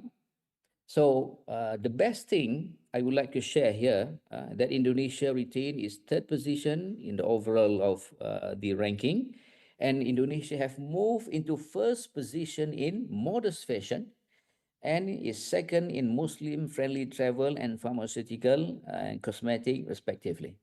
So the report also have mentioned a few strategic domain that maybe we can give our focus here today, and also the key initiative that have been implemented that have enabled Indonesia to achieve this level of economic growth. Okay, so number one, in terms of halal ecosystem. So one of the very important strategic domain that need to be applied is we need to have a halal ecosystem digitalization. So in the world of AI and blockchain technology, we have to and we should benefit this technology to promote. So what can we do? We can maybe study the slide, maybe a little bit serious after this. In the key initiative, I have put in every single of that strategic domain, what are the key initiatives, and also it is mentioned directly in the State of Global Islamic Economy Report that we can access the report directly from the internet. Okay, the second one, we need to have more emphasis on international halal certificate. And then followed by the third one, global halal trade expansion. Okay, and a few key initiatives that have been introduced by the Indonesian government. And then the Islamic finance development, the application of regulation for general bond and sukuk issuance to support halal industry in Indonesia, especially for this tourism and travel industry. And then the investment performance also has increased quite well. And the last one is about the modest fashion industry. Maybe we can get a few ideas from the presenter just now from China, where they promote their traditional fashions during their activities in their tourism activities or package, for example. We can have a link between these modern fashion industry and embed them into our strategy. Next slide. These are among the famous scholars, most of them from Indonesia. They have studied and have come with very insightful key findings and recovery lessons from the case of Eastern Indonesia and Lombok. So I just would like to highlight a few things, especially if you could focus the number one, Patare and Sumaryadi. highlight that the very important things in recovery lesson that we should embed in our strategy to stimulate this tourism in Indonesia is the Islamic facets or the Islamic facility. All the Islamic facility, such as the halal certified restaurant or the halal certified activities or halal, what we call the Islamic facet, including also the musalla, the place for the Muslim travelers to perform their salah and so on. Okay, so all of these 1, 2, 3, 4, 5, 6, and 7 findings of research I have embedded into the next slide. We could go to the next slide. Okay, these are the key findings. The summary from the previous slide. So number 1, it emphasizes on physical facility, as I've mentioned just now. Okay, and then number 2, we need to have a specialized niche area. And the research finding highlight and suggest a broader Sharia compliant economic framework that embed a specific niche area. For example, a halal honeymoon tourism package, for example. It did mention in the slide. It is a finding of the research. Okay, and then the third one is we need to have a specific pillar for recovery, which I will share in the next slide, inshallah. We need to have these 4 at least pillars of recovery when we've been hit with any form of disaster or any crisis like we are already facing right now, the crisis of full crisis. So this Sudirman has offered at least we need to have 4 pillars. Number 1, we have to give more focus on online marketing. Number 2, we need to think more about cross-sector collaboration. Okay, and then we have to embed as well the green tourism development and also innovation in our halal product and services. Okay, and then lesson number 4, we need also to have what the scholar described as infrastructure gaps, and recovery depends on the service loyalty and improve Muslim-friendly service in the rural area. So we need to give more focus on how we give and offer more or develop more infrastructure in the certain area that we have already identified to become the most important area to be promoted. So we need to have this infra gap trajectory to resolve the problem. Number 5, it mentioned about identity. Okay, so in the context of our promotion or our tourism package or model, we have to embed these what we call respect the identity of a Muslim, whether the identity of the domestic culture that is involved directly in the tourism package, for example, and also the identity of the traveler, the tourists themselves that came from across the globe. They are still Muslim, but they need to be respected in terms of facility that I've mentioned just now, also halal certified products and things that need to be pay attention about respecting the identity of the tourist. And then the 6 on the slide is about the initiative to combine between public and private partnership program or initiative to stimulate the economy of the certain area or region that maybe have very interactive places to be promoted for tourism. And then the last one is halal and humanity, humanistic tourism aligned with halal principles. That is very general for Islamic laws and perspective. Okay, next about the pillar. So this is the climax of this, I could say, the very important things on this presentation. The lesson from Lombok, and then we put them into models that have very important pillar. Pillar number one, we should give more focus in order to face any pandemic after this. If we try to strive and uh, have a very what we call a more serious focus to develop the tourism.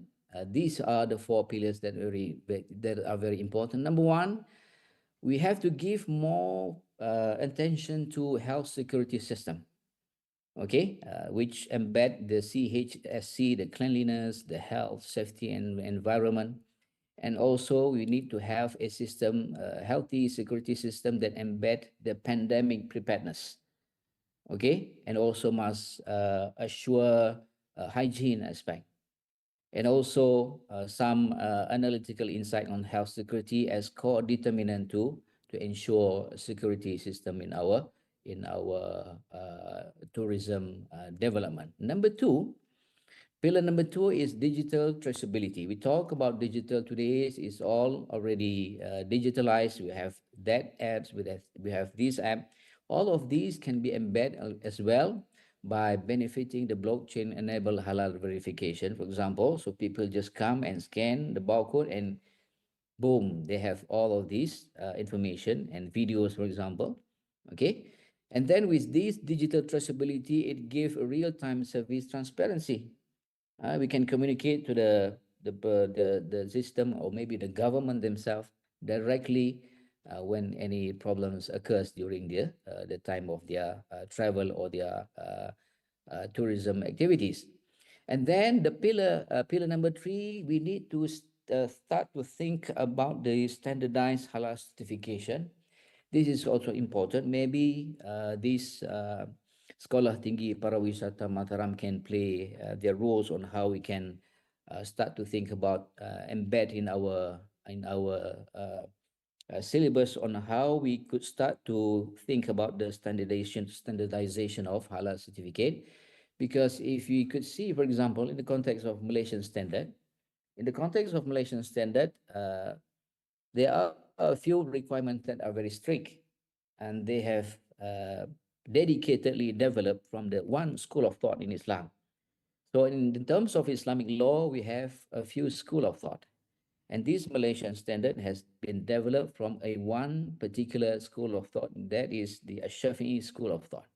So where the problem comes when we try to promote our standard at a global stage, it has become quite challenging when we try to force our ruling or our standard or our Islamic ruling to the people who are not follow our school of thought.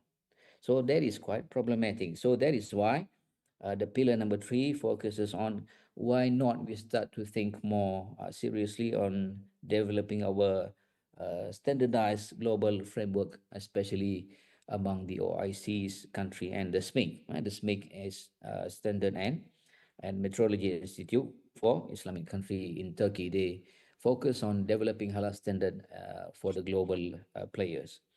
Okay, and then the pillar number four, the crisis governance mechanism.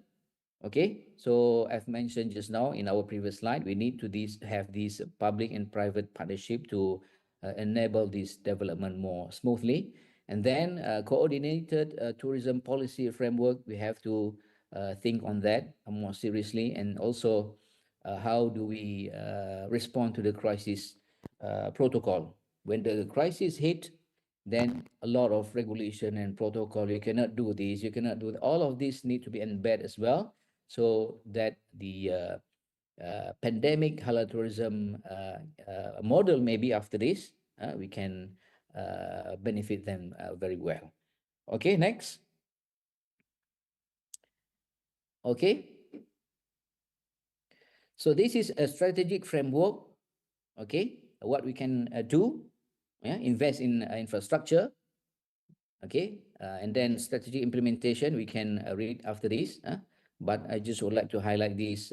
The strategy number one, investment in infrastructure and resilience based infrastructure, and then expand halal friendly services, enhance accessibility for the travelers, and then support SMEs and communities. Okay, this is also maybe role can be played by these Mataram Sekolah Tinggi Pariwisata Mataram. Okay, what kind of program that can we embed in our syllabus that will stimulate more support to the SMEs, the small and medium enterprises in the context of Indonesia. Okay, and then safety and quality assurance need to be embedded as well, and also about using the big data and the supply, the blockchain technology in the context of halal tourism. Okay, next. So, what would be the best approach?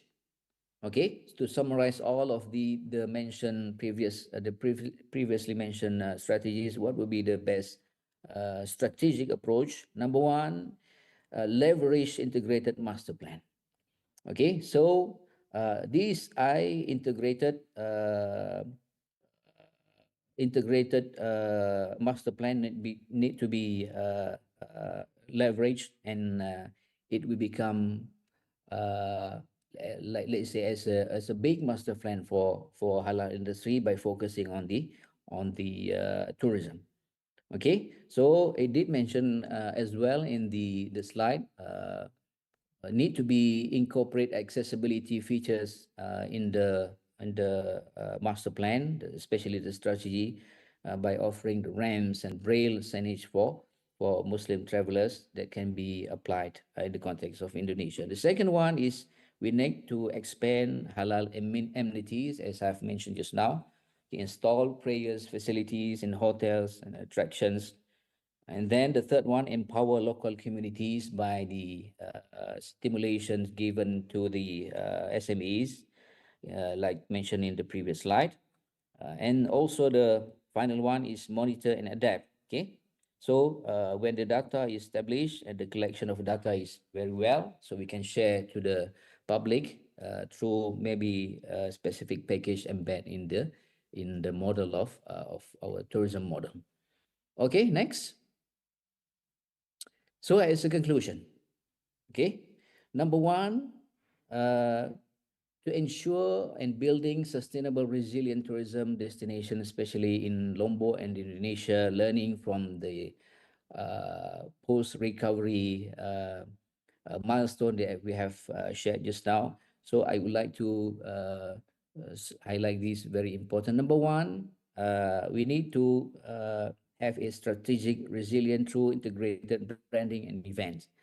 Branding just now mentioned by our previous speakers.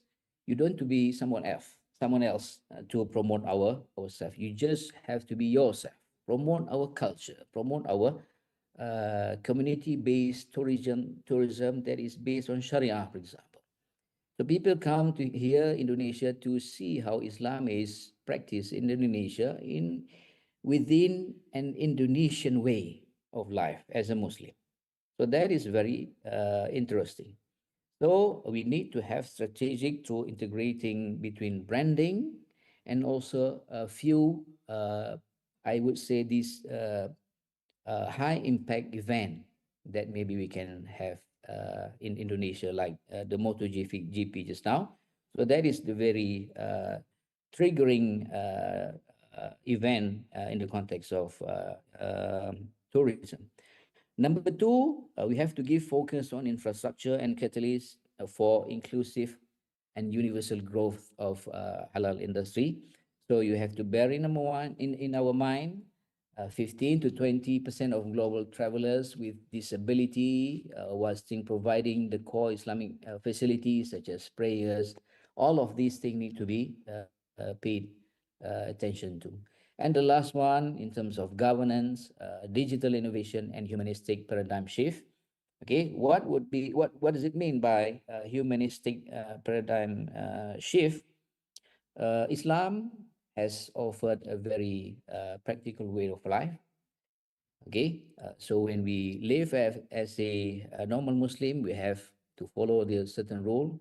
The same thing goes to when we go travel across the globe. We still need to follow all of these regulation, but maybe in the form of a leisure way. So that is why that is what the humanistic tourism is try to focus. It is a combination between the religious services with the modern safety and health standard. So with that conclusion, I would like to end this presentation. So I'm so sorry for the technical issues at the very beginning of our presentation. It is quite technical, but I believe this is the best things that we can provide in our seminar, and maybe we can open for discussion after this. Thank you. Assalamualaikum warahmatullahi wabarakatuh. Waalaikumsalam warahmatullahi wabarakatuh. Give applause for Dr. Muhammad Dasuki, please. Thank you very much, Dr. Muhammad Dasuki.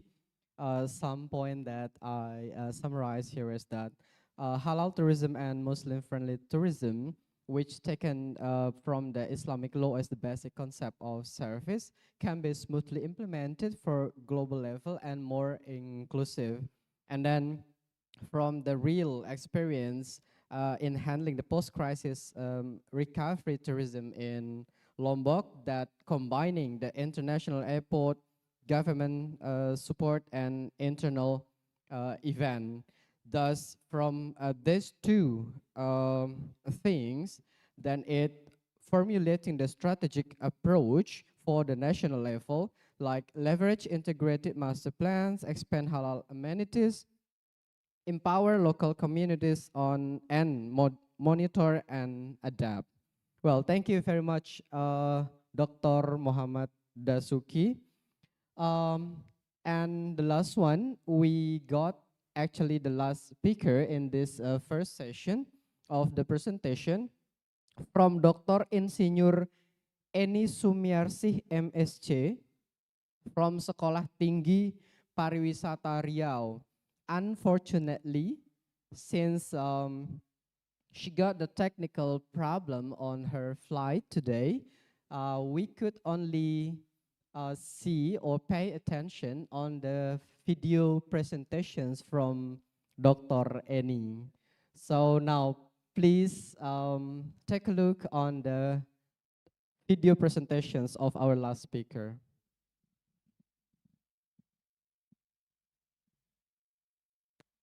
Edi Sumiarsi. Today, I will be presenting a topic entitled Community-Based Tourism as a driver of sustainable and resilient destination. In this presentation, I will discuss the role of community-based tourism in supporting sustainable and resilient tourism destination. Thank you, and let's begin.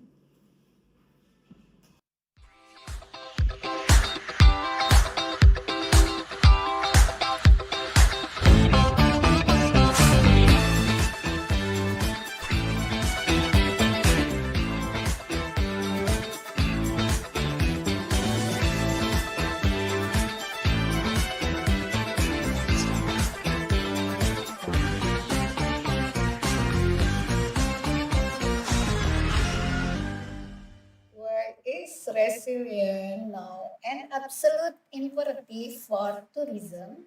Simply put, our destinations are facing a convergence of profound global threat. First, we must address our physical vulnerability to natural disasters, such as earthquakes and flood. Second, as the COVID-19 pandemic starkly demonstrated, sudden health crisis can instantly paralyze our industry. Third, we face the escalating existential threat of climate change and biodiversity loss. Beyond the environment, we are navigating rapid digital disruption that fundamentally shift tourist behavior. Finally, we must fortify our our industry against the political conflict that hurt global mobility overnight and severe economic volatility, including broad recession and intense inflation. It is the simultaneous convergence of these forces that makes building resilient and urgent necessity. They bring us to a fundamental question: what exactly do we mean when we refer to community-based tourism or CBT and its action?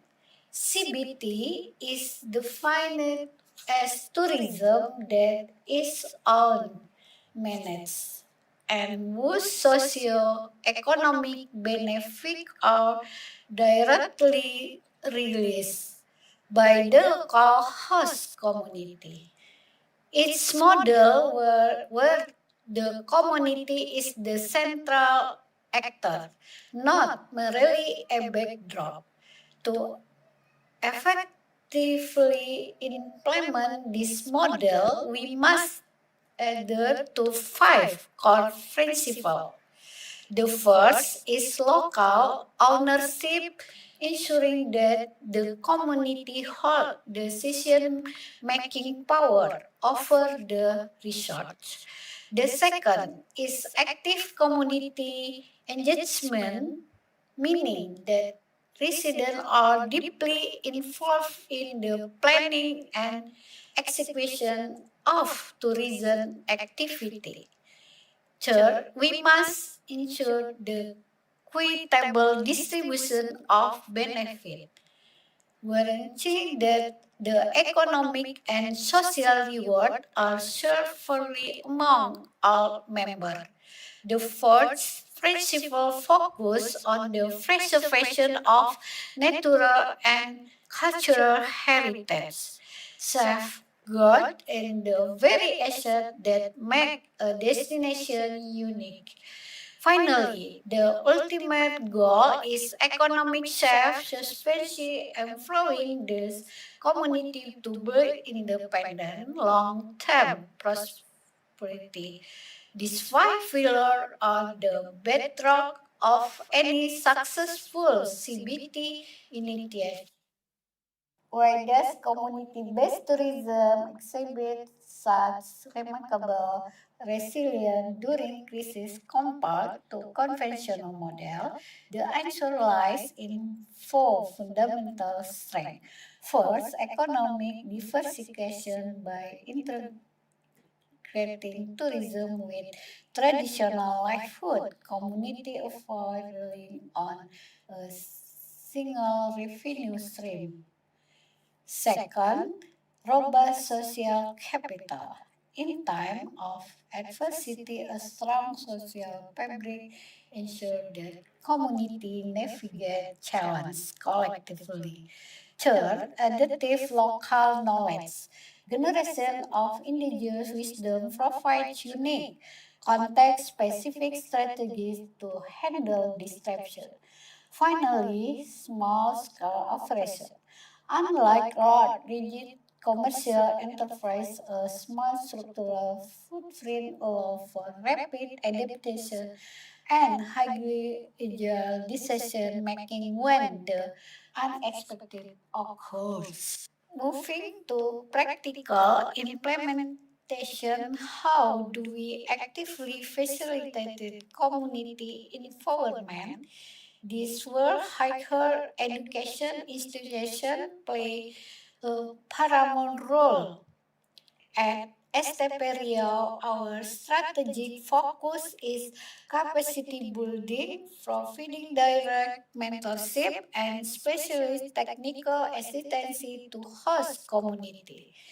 To ensure sustainability, we utilize comprehensive framework that include continuous monitoring, hand-on coaching, rigorous evaluation, and transparent reporting.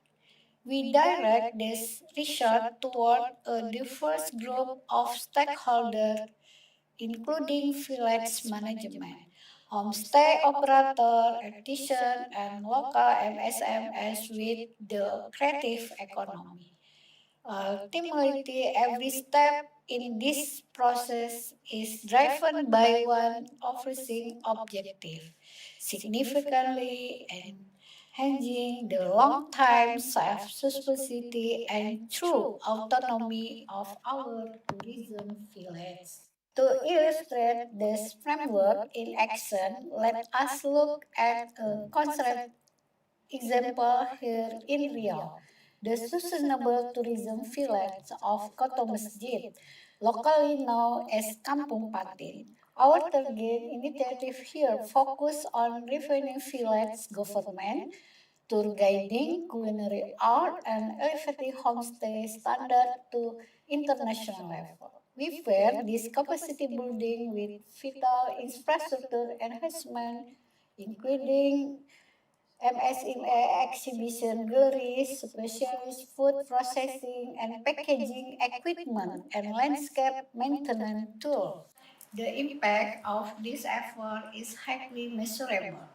Today, Kampung Patin boasts 32 independent fish feed enterprises, 12 standardized homestay, and 15 fish smoking facilities. We have successfully involved 360 MSME practitioners, cultivated a vibrant hub for ecotourism. Most remarkable, this community now exhibits a 15-ton patin fish harvest, directly benefiting 500 households and generating an astounding 90 million rupiah per day in aquaculture revenue. This equation delegated is the profound economic resilience that community-based tourism can deliver. Building upon the remarkable economic progress we just observed in Kampung Patin, it's equally important to highlight the former recognition this community has earned. The dedication of Desa Wisata Koto Masjid has not gone unnoticed on the national stage. In 2021, the village proudly emerged as the winner the souvenir category at the prestigious Indonesian Tourism Village Award.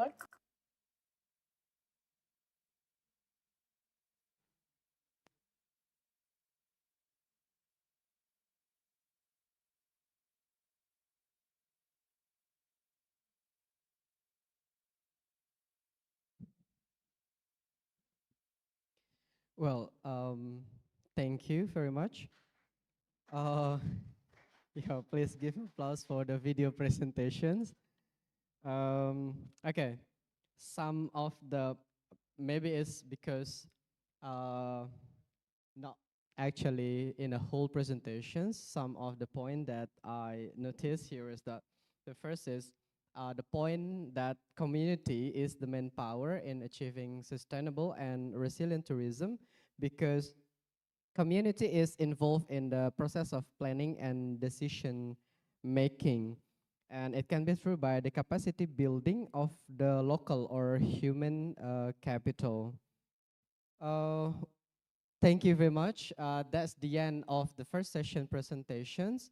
After this, we have the discussion sessions. Um, for Dr. Muhammad Dasuki, are you still with us? Yes, Mr. Moderator. Well, thank you very much, sir. In this discussion session, we will only have 3 questions. All audiences are allowed to ask by raising hand or type your questions in the chat box, then we're going to read that for you. Yes, please.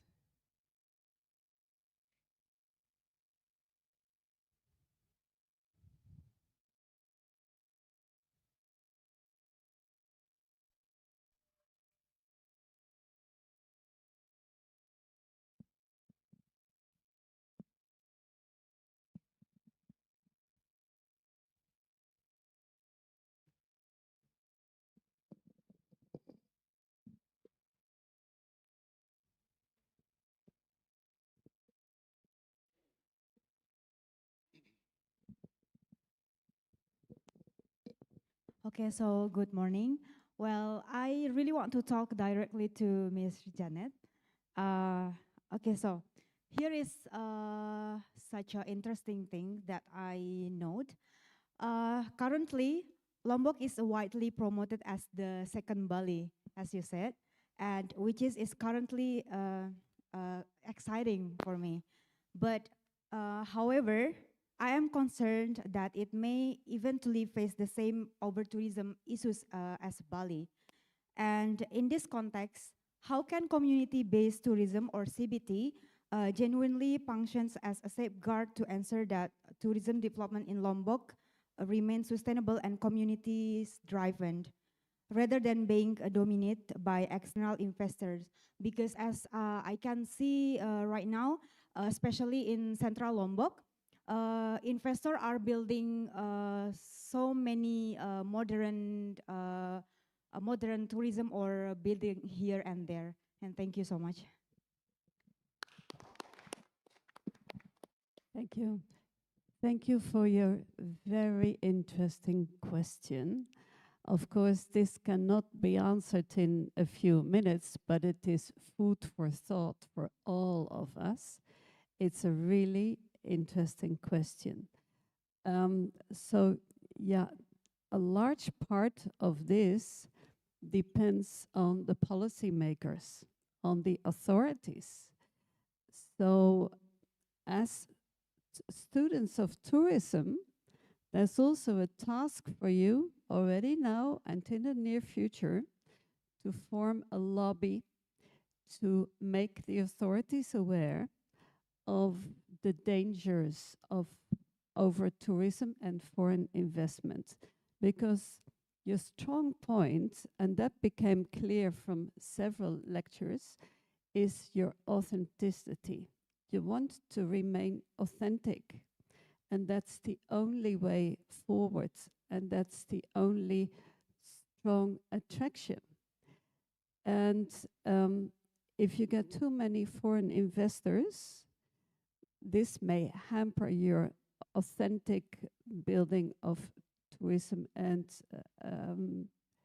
community-based tourism. So this is something you need to talk about with the authorities. Policies and visions need to be made on time. You picked that up correctly. And therefore, the policymakers need to be aware or need to be made aware of what could happen if you have too much foreign investors. There are so many examples from so many countries all over the world where foreign investors took over tourism. And I see that the modern tourist does not want to go to such places because, you know, we have a global environment now. What happens here can be seen in Europe, in America, in Australia, in all over the place, the same moment on TikTok, on, you know, anything on your smartphone. So nothing can be hidden anymore. What you want to promote is your authenticity, your history, your traditions, the beauty of Bali. And if you cannot stop foreign investment, because in one way you may also need it a little bit, then try to collaborate as much as possible with the foreign tourists, foreign investors. And I think that the policymakers should at least have a rule, a regulation, a law, that a larger part of the staff should be from Lombok, so that they keep, you know, if I'm talking about a hotel, so that you still meet people from Lombok when you go there. But if the foreign investors build hotels and bring their own staff as well, then you're drifting away from the authentic experience. So one aspect is making a regulation that maybe, let's say, 90% of the staff need to be from Lombok, also in order to create jobs here. You know, you don't want your jobs to be taken away by foreigners. So it's all a matter of policy making, a clear vision, a very clear vision, and taking examples, the good ones and the not so good ones from all over the world. Research can be done, and that might be you know, a nice task for the students. Research the good and the not so good examples of foreign investment in the field of tourism. So thank you very much for your question, because this is going to be good for a workshop. Maybe somebody wants to write a paper on this. It's a really good topic. Any other questions for me or for the other lecturers?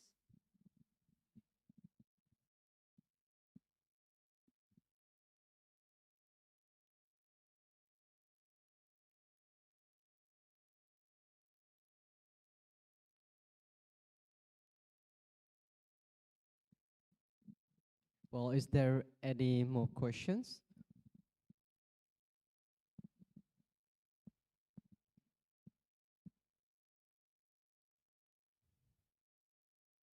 No question on the chat.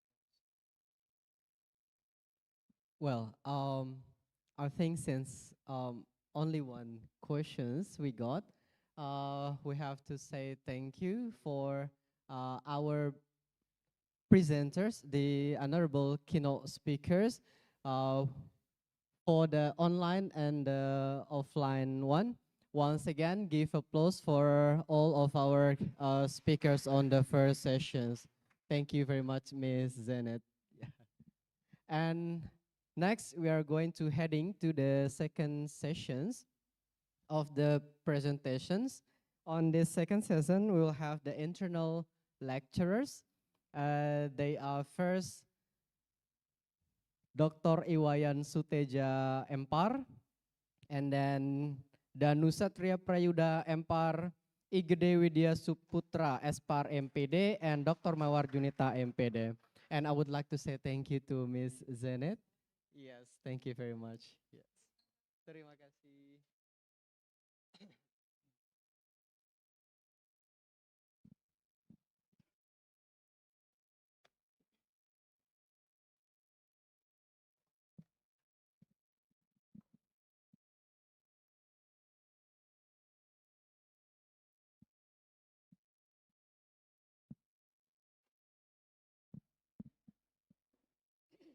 Well, good afternoon, Mr. Suteja, Mr. Danu, Miss Mawar Junita, and Miss Widya Suputra. Okay, I'm so sorry, Mr. Widya Suputra. Well, now I think we are directly going to the first speakers, the presenters. It will be from Mr. Dr. Iwayan Suteja. However, let me read your CV first. Dr. Iwayan Suteja was born in Poh on the 24th of July 1991. He has finished his bachelor and magister program in Universitas Udayana on tourism destination and tourism study. And he achieved his doctoral degree in Universitas Udayana on tourism.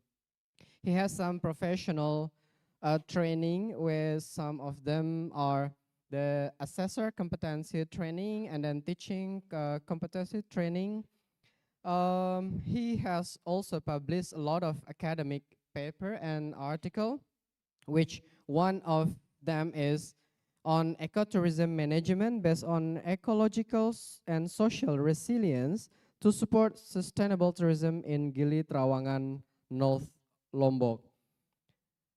He participated in some international conference and seminars such as Langkawi Tourism and Hospitality International Conference and also Sustainable Tourism National Seminar. Well, please welcome Mr. Dr. Iwayan Suteja. The time is yours.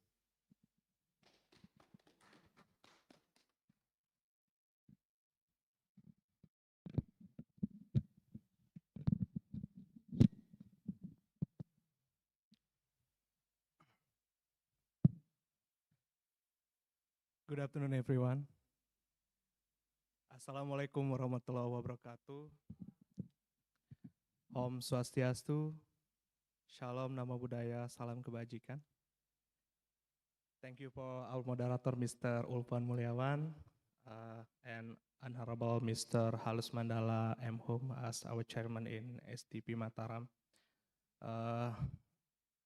Our fellow speaker, lecturer, student, and all participants in this room and also on the Zoom meeting.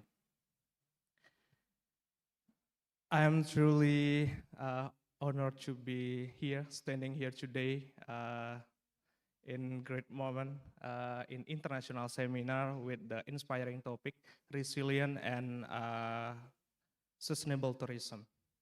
And today I will present my research paper with the title Synergy for Sustainability, Partnership Collaboration Approach of Tourism Stakeholders to Strengthen Ecological and Tourism Resilience in Gili Trameena. Gili Trameena, yeah, next.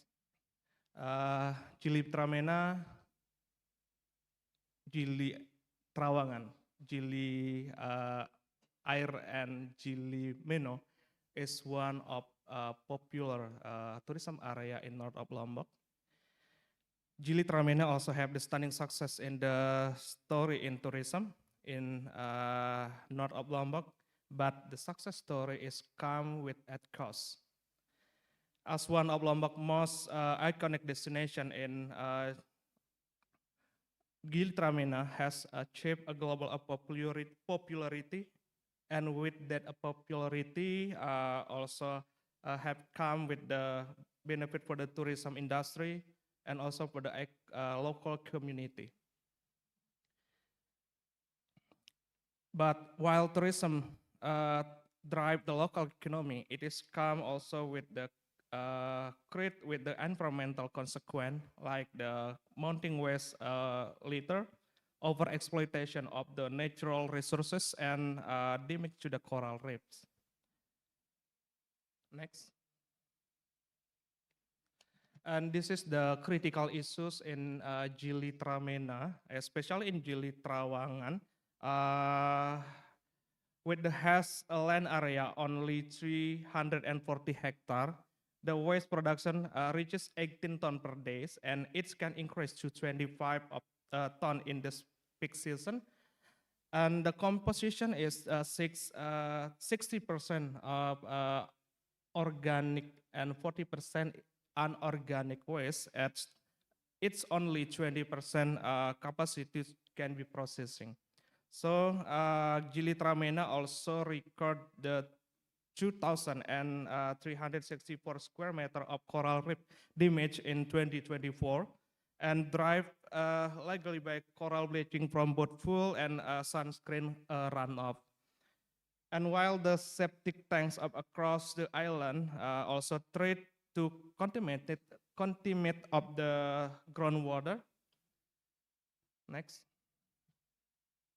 And one research finding from the Widianto et al. At 2026 using 5 of element or aspect of sustainability. There are 2 aspects in this research show that the ecological and social foundation in Gili Trameena are less sustainable status, with the score is under 50%.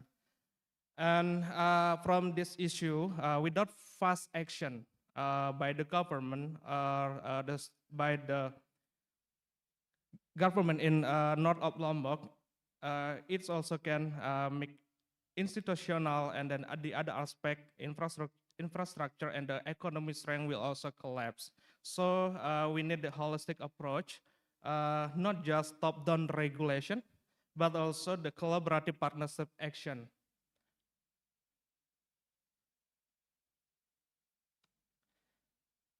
And based on my research, I want to highlight the positive impact of collaboration in sustainable tourism.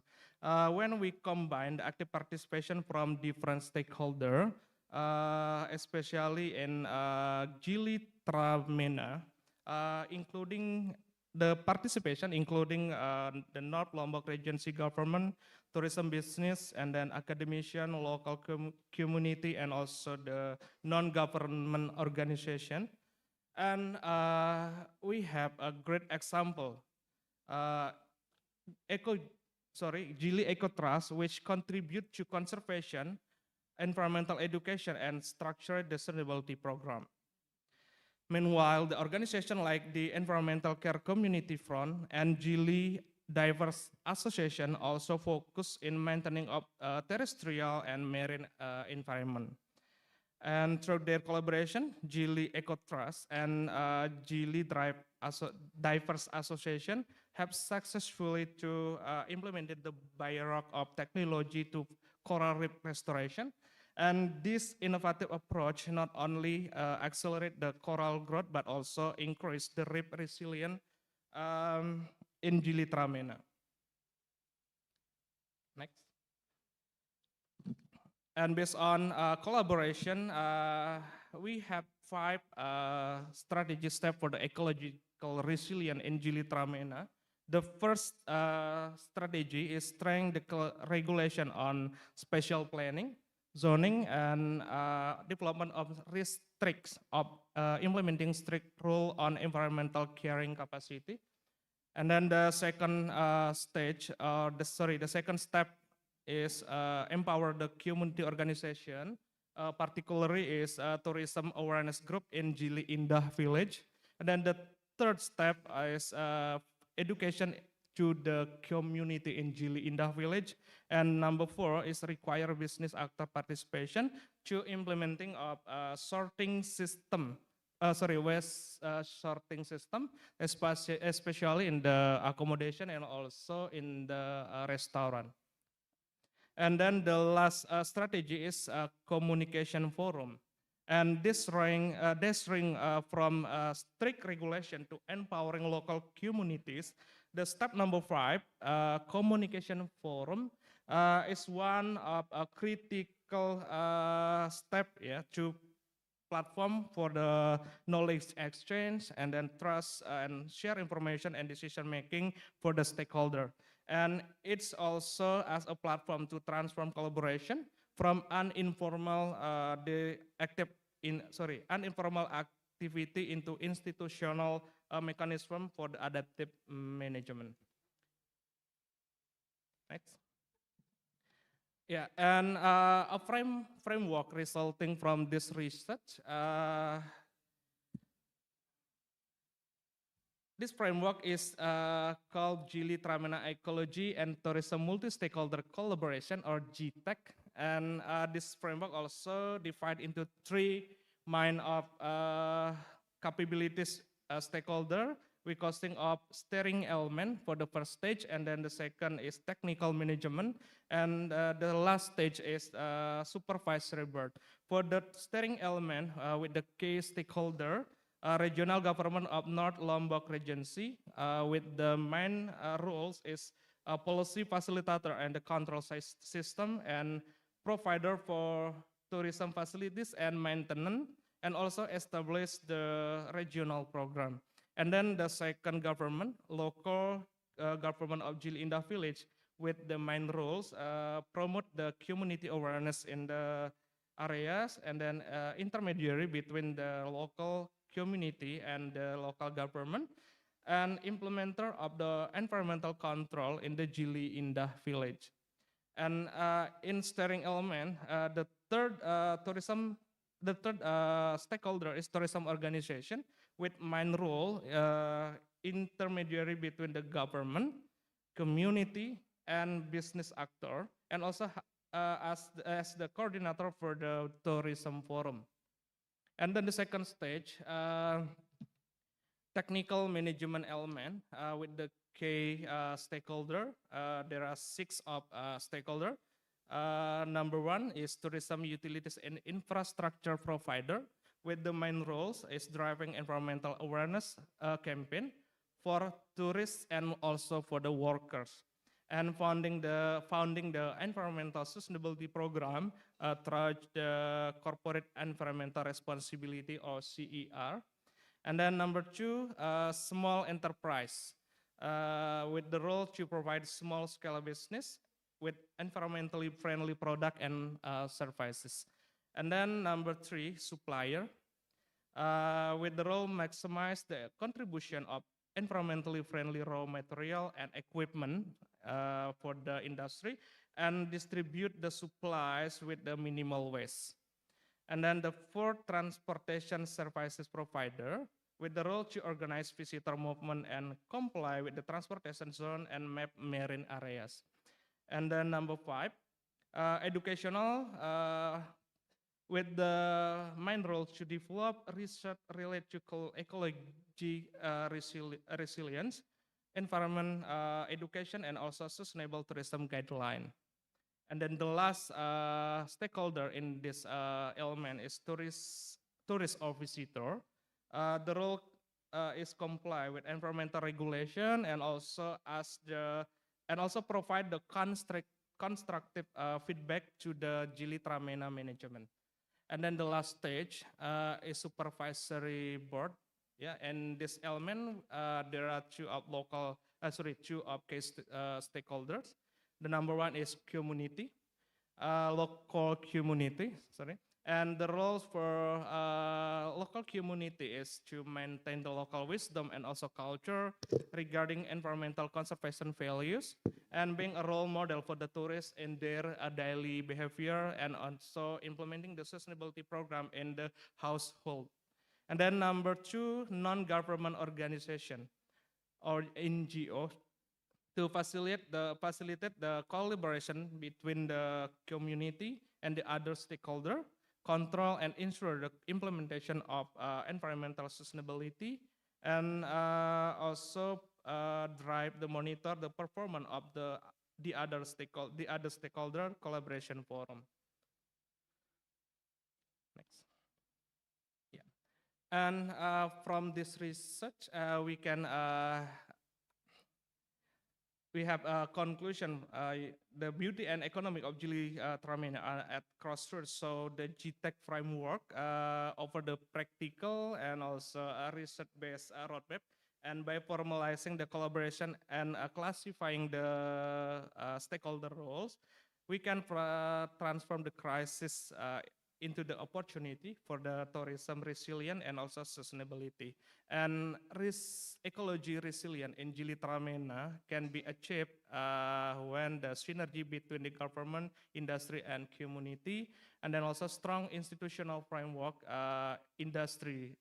framework with the clear regulation, and then share commitment from all of stakeholder elements, and transition from crisis response to adaptive government. And one word for this topic today: to achieve the resilience of sustainability, the action time is today or right now. Thank you.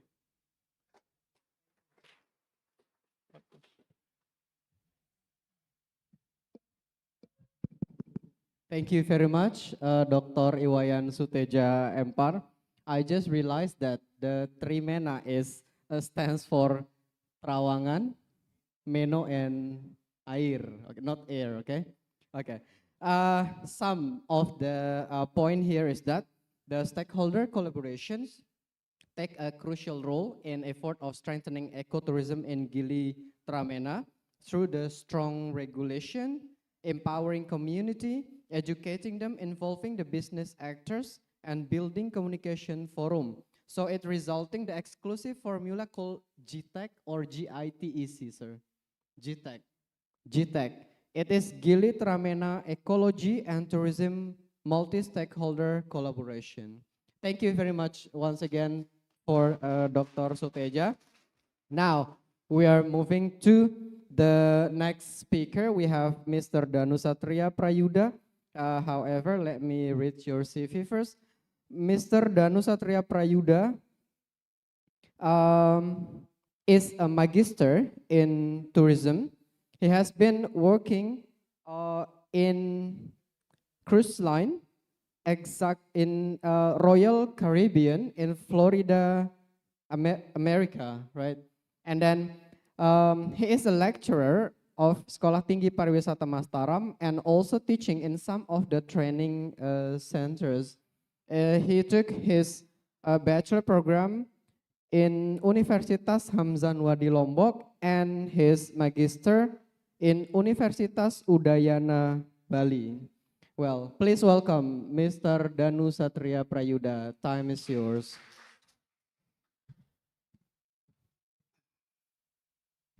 Well, good afternoon, ladies and gentlemen. Thank you so much for the great time that has given to me.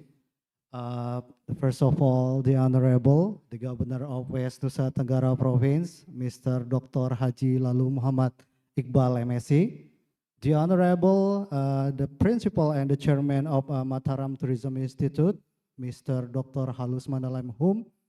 All respected lecturers and the staff, thank you so much for preparing this academic forum and international seminar. Secondly, special thank you for the other keynote speaker who's sharing this big stage for this afternoon. Once again, thank you so much for giving knowledge and information in this academic forum. As a Lombok people, as a Sasaknas people, I would like to say thank you very much for your contribution. The last but not least, special thank you for all the participants who joining us here in Mandalika Ballroom and also who joining us from a Zoom meeting. Once again, thank you for your participation and contribution.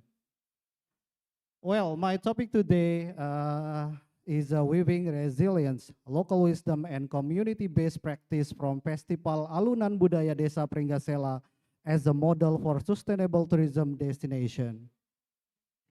This presentation will discuss how local wisdom, cultural heritage can play a significant role in strengthening tourism resilience, especially in the context of community-based tourism. In the face of the global challenge such as climate change and natural disasters and pandemic, tourism destination must not only focus on economic growth, but also on cultural sustainability and community empowerment. So the aim of the presentation is show that the resilience in tourism sectors is not only built through the infrastructure and policy, but also the true culture, identity, and collective community practice. Next, please. So why this presentation is very important for me, as we know that the tourism sector is a vulnerable sector global crisis. As we know, the tourism sector has given a big impact for the disaster, especially like COVID-19, climate change, and natural disasters. And also we can say that the tourism sector is a rapidly recovering sector if community-based. It means that tourism is a fragile but adaptive system. So the meaning of that word means that the tourism can rapidly decline rapidly, but it also recover quickly. Next, please. So the big question of my presentation today that we'll try to answer in the end of my presentation is how do the destination can survive from the crisis? Next, please. So this is, let's see what happened in the global tourism and crisis around the world. As we know that in 2019, nearly 400 natural disasters globally and giving impact more than 130 billion and affected 95% or 95 million people in the world. For the examples, in 2017, hurricane season prevented 826,100 tourists from visiting the Caribbean, and it giving impact more than 741 million based on UNWTO data in 2018. And also we have a big disaster in Thailand, 2011. The Thailand's great flood caused Bangkok, the domestic airport, to be closed for a month. It is giving impact more than 3 billion on tourism sectors. So it means that this condition show that the tourism is a highly sensitive external shock, especially because it depends on environmental conditions, infrastructure, and tourist perception. Next, please. So this is what happened in Indonesia in the last 10 years. So we have many kinds of disasters, especially from 2010 until 2021. In the first one, we have a Mount Merapi eruption in 2010. So this is giving impact on tourism sectors like tourist visit in Yogyakarta and Central Dapa dropped by 50 until 65%. The second one, forest and land fires from August until September 2015. This is giving impact. The 13 airport closed due to low visibility, flight disruption, and even cancellation significantly affected tourism industry like hotels, airlines, travel services. The third one is Mount Agung eruption, Bali 2017. It loss of around 1 million tourists and economic losses, about 11 trillion rupiah. The fourth one is very familiar for us because it was there before Lombok earthquake 2018. We still remember that how we're looking for a safety places, thinking that tomorrow we're gonna live or die for that time. So it is a big disaster for us in this beautiful island. So this impact for the tourism sectors is decrease about 100,000 tourists. Economic losses reach 1.4 billion rupiah. The fifth one is a Palu earthquake and tsunami in 2018. So the impact on the tourism sector is cancellation of major national event, leading to a decline in tourism and tourist arrivals. Sixth, the Sunda Strait tsunami 2018, massive booking cancellation, hotel occupancy dropped by 80, 90 until 90% key tourist areas. And of course, this is a global disaster for international. We have a COVID-19 start from 2019 until 2022. So this is a sharp decline in international and domestic tourism. Widespread business closures and losses reaching 100 trillion rupiah. Most of these disaster types and kinds is based on the data from National Disaster Management Agency in Indonesia. Next, please. So I wanna take some of memorize about how these 2 years become disaster period, especially in Lombok Island. We start from 2018 until 2019. We have some big disasters. It called that earthquake, Lombok earthquake, and a pandemic COVID-19. This is giving a big impact for our tourism sectors, especially in Lombok Island.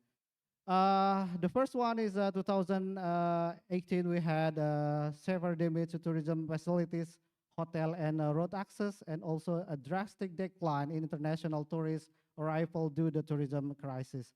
This is how the disaster, or especially natural disaster, giving a big impact for our beautiful island of Lombok.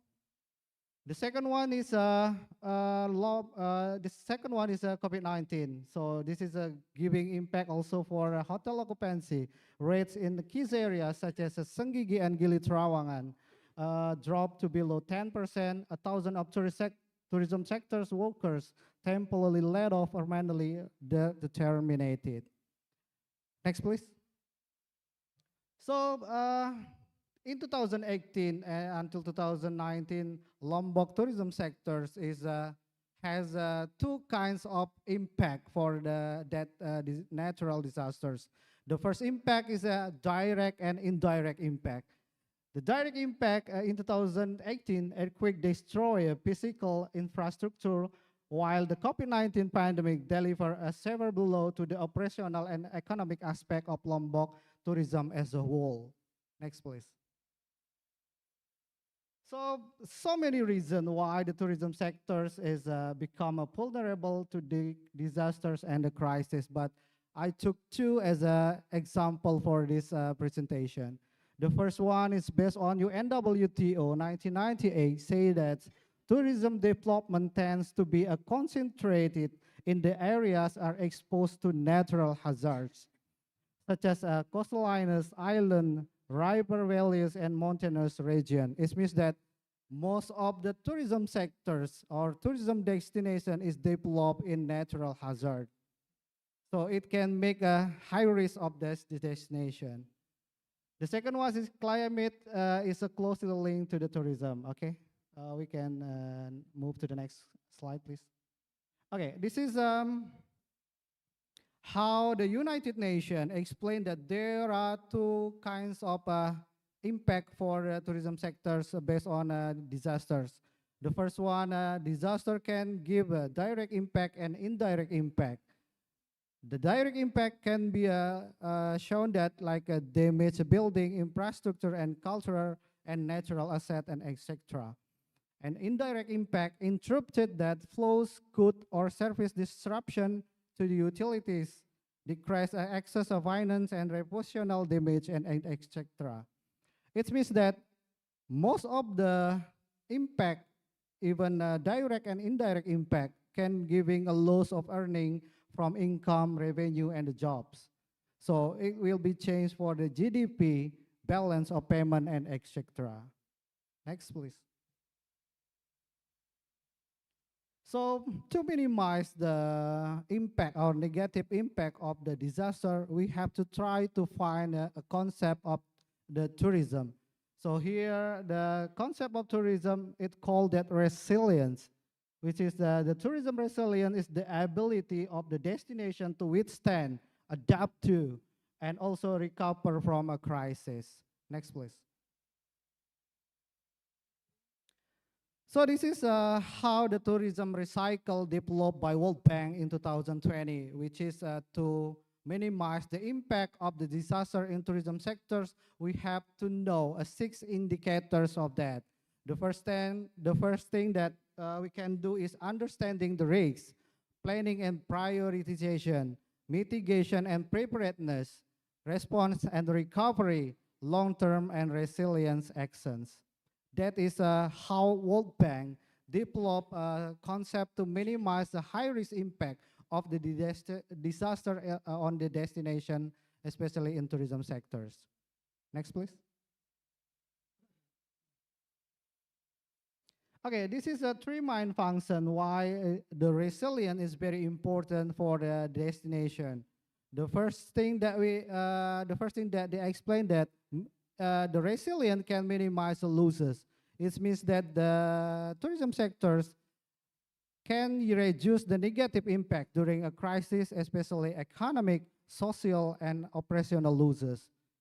The second function of the resilience is maintain operation. It can be a maintaining a tourism-related activity, a functional level, even during disruption. The last one is the resilience can be make the tourism destination recover quickly. It means that the ability of the destination to restore the tourism activity, rebuild the confidence, and regain the economic stability after the crisis. Next, please. So this is what we try to find in the Festival Alunan Budaya Pringgasela. So this is one of the tourism village in East Lombok, Indonesia. We try to looking how the resilience implement in this event. So a little bit about the Festival Alunan Budaya Pringgasela. So this is the community-based cultural event in the East Lombok, Indonesia. It is a center of traditional weaving culture and local identity.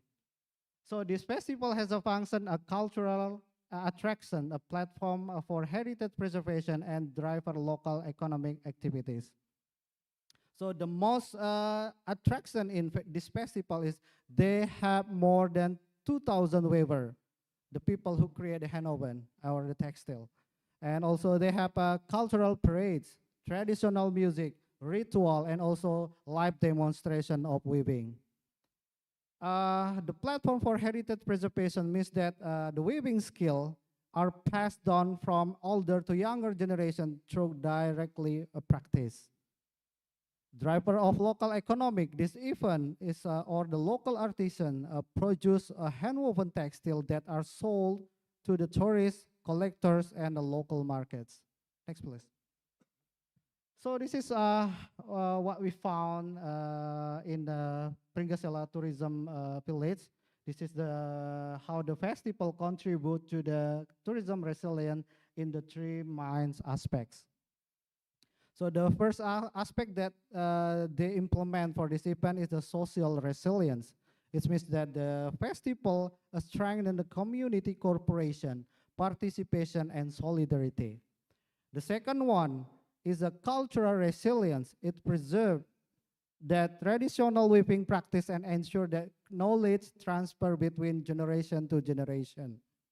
The third one is economic resilience. It supports a local small business and create alternative income source for the community. So this show that the festival are not only tourism event, but also mechanism for community adaptation and resilience. Next, please. So this is a conceptual model that we found in this festival. It's called that weaving resilience. So the model include that four main components. That the first thing that local wisdom, community participation, cultural heritage, and tourism activities. So these three components interact that produce a tourism resilient, sustainable development, and also destination competitiveness. The model show that the local wisdom drives a community actions, which is expressed through the cultural event and contribute to the resilience. I think this is my last slide, please. Yes, the conclusion of my presentation say that the local wisdom and cultural heritage are the key elements in building sustainable and resilient tourism destination. I think that's all from my presentation. Once again, thank you so much for your participation and for your attention. I close my presentation by using bahasa Sasak, matur tampiasi samaton sarang sami. Thank you so much for your attention and good afternoon, ladies and gentlemen. Thank you. Well, thank you very much, Mr. Danu.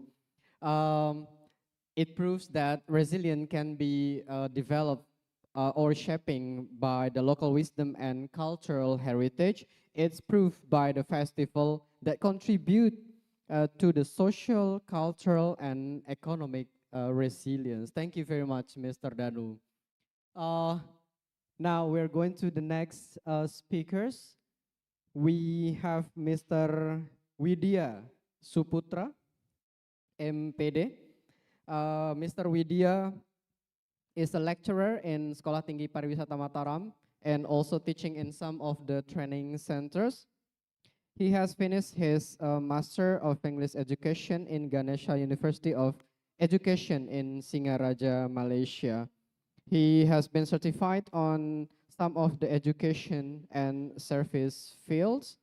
And he has many published and he also has a book authors. One of the book is How to Create Service Excellent for Your Guests. So his specialty is on service. Please welcome Mr. Widya. Time is yours. Okay, good afternoon everybody. Good afternoon, sir.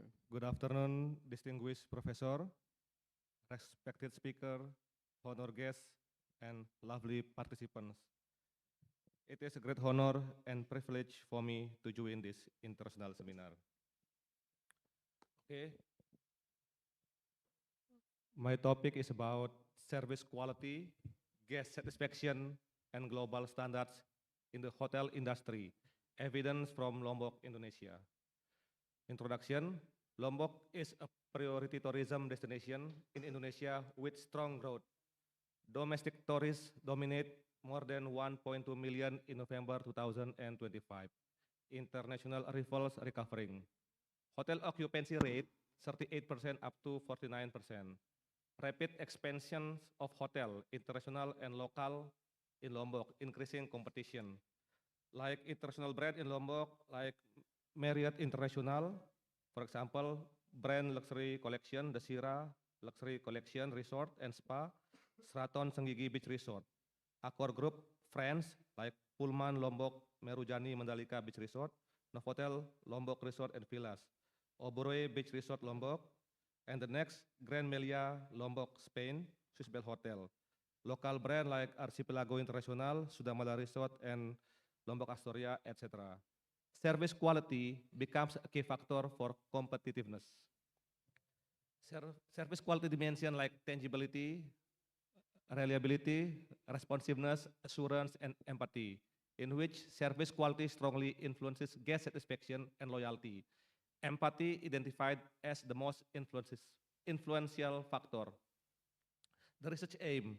This research aims to analyze the impact of service quality on satisfaction and the role of global standards in improving hotel competitiveness.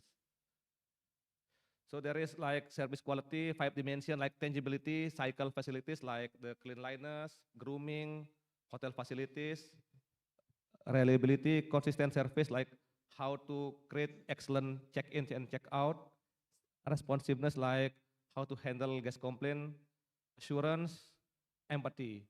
Key insight, service quality strongly influences customer perception.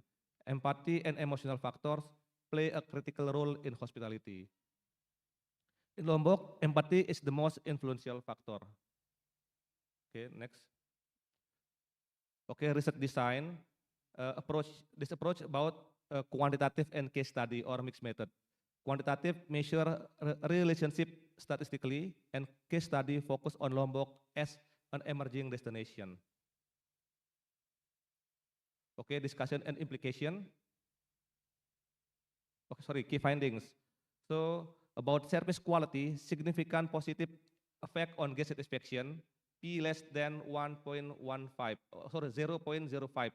Most influential dimension, empathy, strongest dimension, yeah, like personalized and emotional connection, how the hotelier or employee serve the guest well. Responsiveness, about fast and helpful service. Moderate impact, tangibility like facilities, cleanliness. Assurance like professionalism and trust. Lower but significant, reliability, basic expectation. And service quality explains up to 78.5% of satisfaction. Global standard rule like improve trust, consistency, and competitiveness. Strengthen relationship between service quality and satisfaction. Okay, conclusion about service quality strongly influences guest satisfaction. Like the example for operational example, warm, greeting, consistent, and culturally rooted service increases positive review and repeat visits. Empathy, strongest, personalized and emotional connection like how staff greet the guests with sasak hospitality, friendly smile, and respectful tone. Okay, respectful tone, yeah. Remember guest preferences over village tours and traditional food, like for example, plecing kangkung, yeah. Responsiveness, like fast and attentive service, quick check-in or check-out, fast response to guest requests, immediate complaint handling with polite, solution-oriented approach. Global standard like halal tourism, sustainability, hygiene, local integration, strategic insight. Okay, like global standard halal tourism meet global Muslim traveler needs, so that halal certified food, prior facilities, and Qibla direction should be provided by hotel.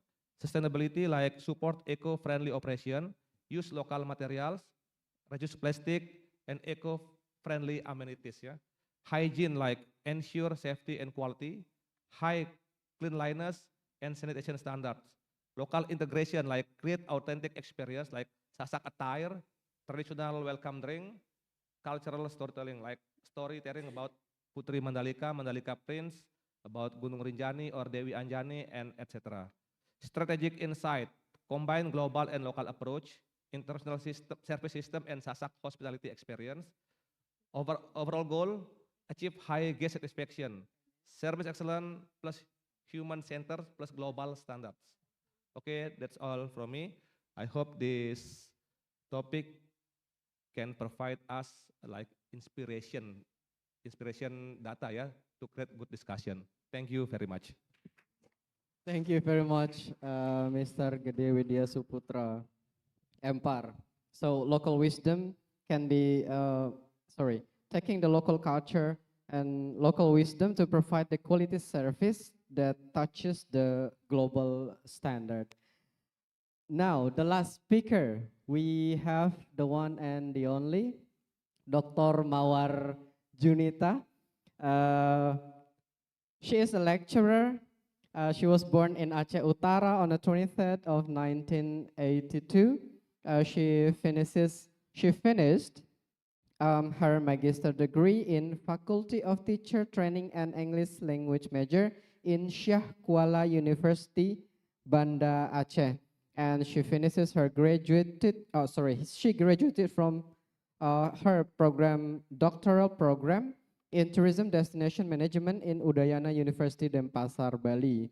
She got numbers of professional experiences that can't be mentioned one by one. One of them is that 11 years experiences in advocacy, public regulations, and public service for health department, education, and public finance and administration services. Now, please welcome Dr. Mawar Junita.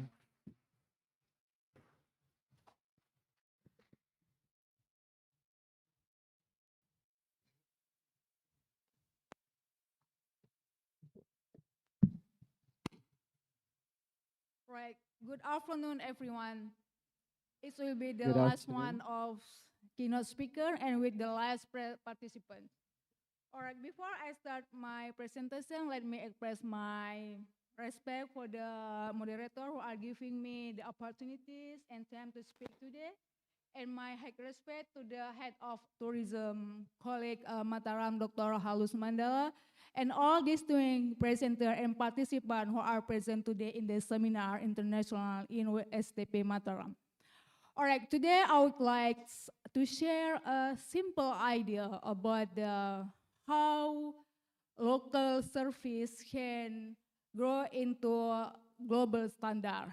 And with the context of West Nusa Tenggara, a province with a strong potential tourism destination in Indonesia. Next slide, please.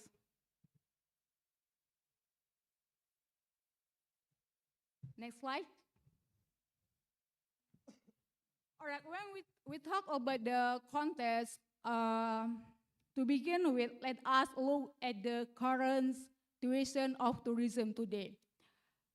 Tourism is growing very fast. We know that we can see about there is a lot of visitors, a lot of destination, and more competition. And at the first glance, growth look very positive.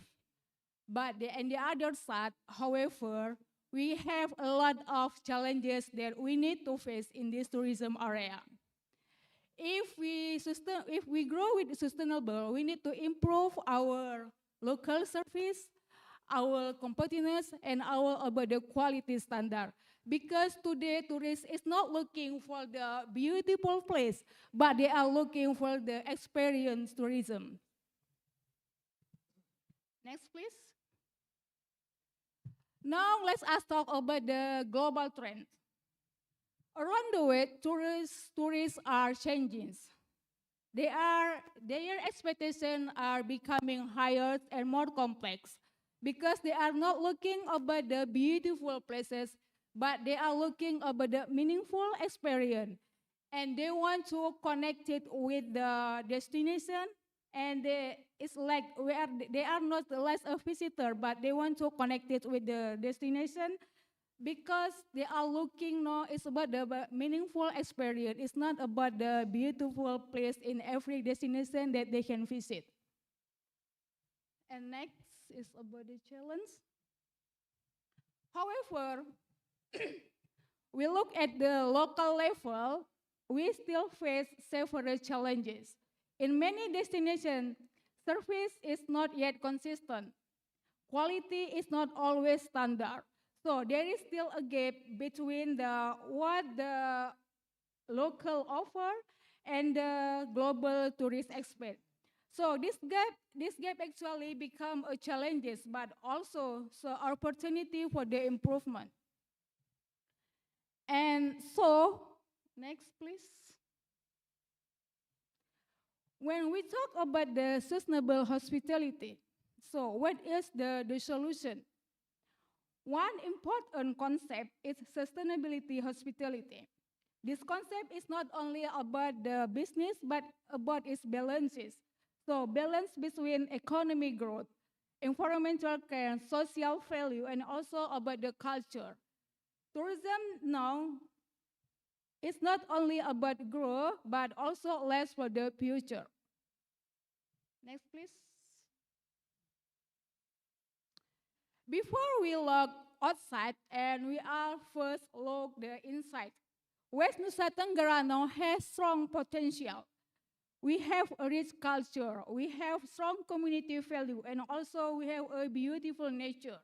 So these are not just resources, but they are our identity. So when this identity, it was made unique to the global tourism market. Next, please. And now the question is, how can we move forward to reach the global standard? We need consistency, we need a professionalism, and also and quality assurance. Because tourists expect the same quality every day visit to our destination. If we can provide the consistency, we can build trust. And the trust is the key to the international market for the tourism area. Next, please. So, however, when we build the tourism development, we cannot do this alone. So, we need the collaboration. Tourism development is a quiet collaboration. It requires connection and also share responsibility. And this is we call a pentahelic collaboration or a pentahelic approach. And the pentahelic consists of the government, industry, community, academy, and media. When these elements work together, we create the tourism that is sustainability, competitive, and also meaningful. Next, please. So as we come to the end of the presentation, let us reflect one of the key ideas. Local identity is our foundation, and also global standards are our direction. When we bring them together, we build tourism that is strong and sustainable. The last one, I think it's one more. All right, before I close, let me leave you with this talk. Local service is where we begin, and the global standards are where we belong. So let us grow, innovate, and lead together. Thank you very much. Thank you very much, Dr. Mawar Junita, MPD. Sustainable in hospitality can easily be achieved by implementing the aspect of local service for the global standard. How? Of course, through the collaboration of government, industry, communities, academia, and media. Once again, thank you very much for all the speakers on the second sessions. Now we're heading to the discussion sessions. On this session, we will have 3 questions. However, let me read the first question that has been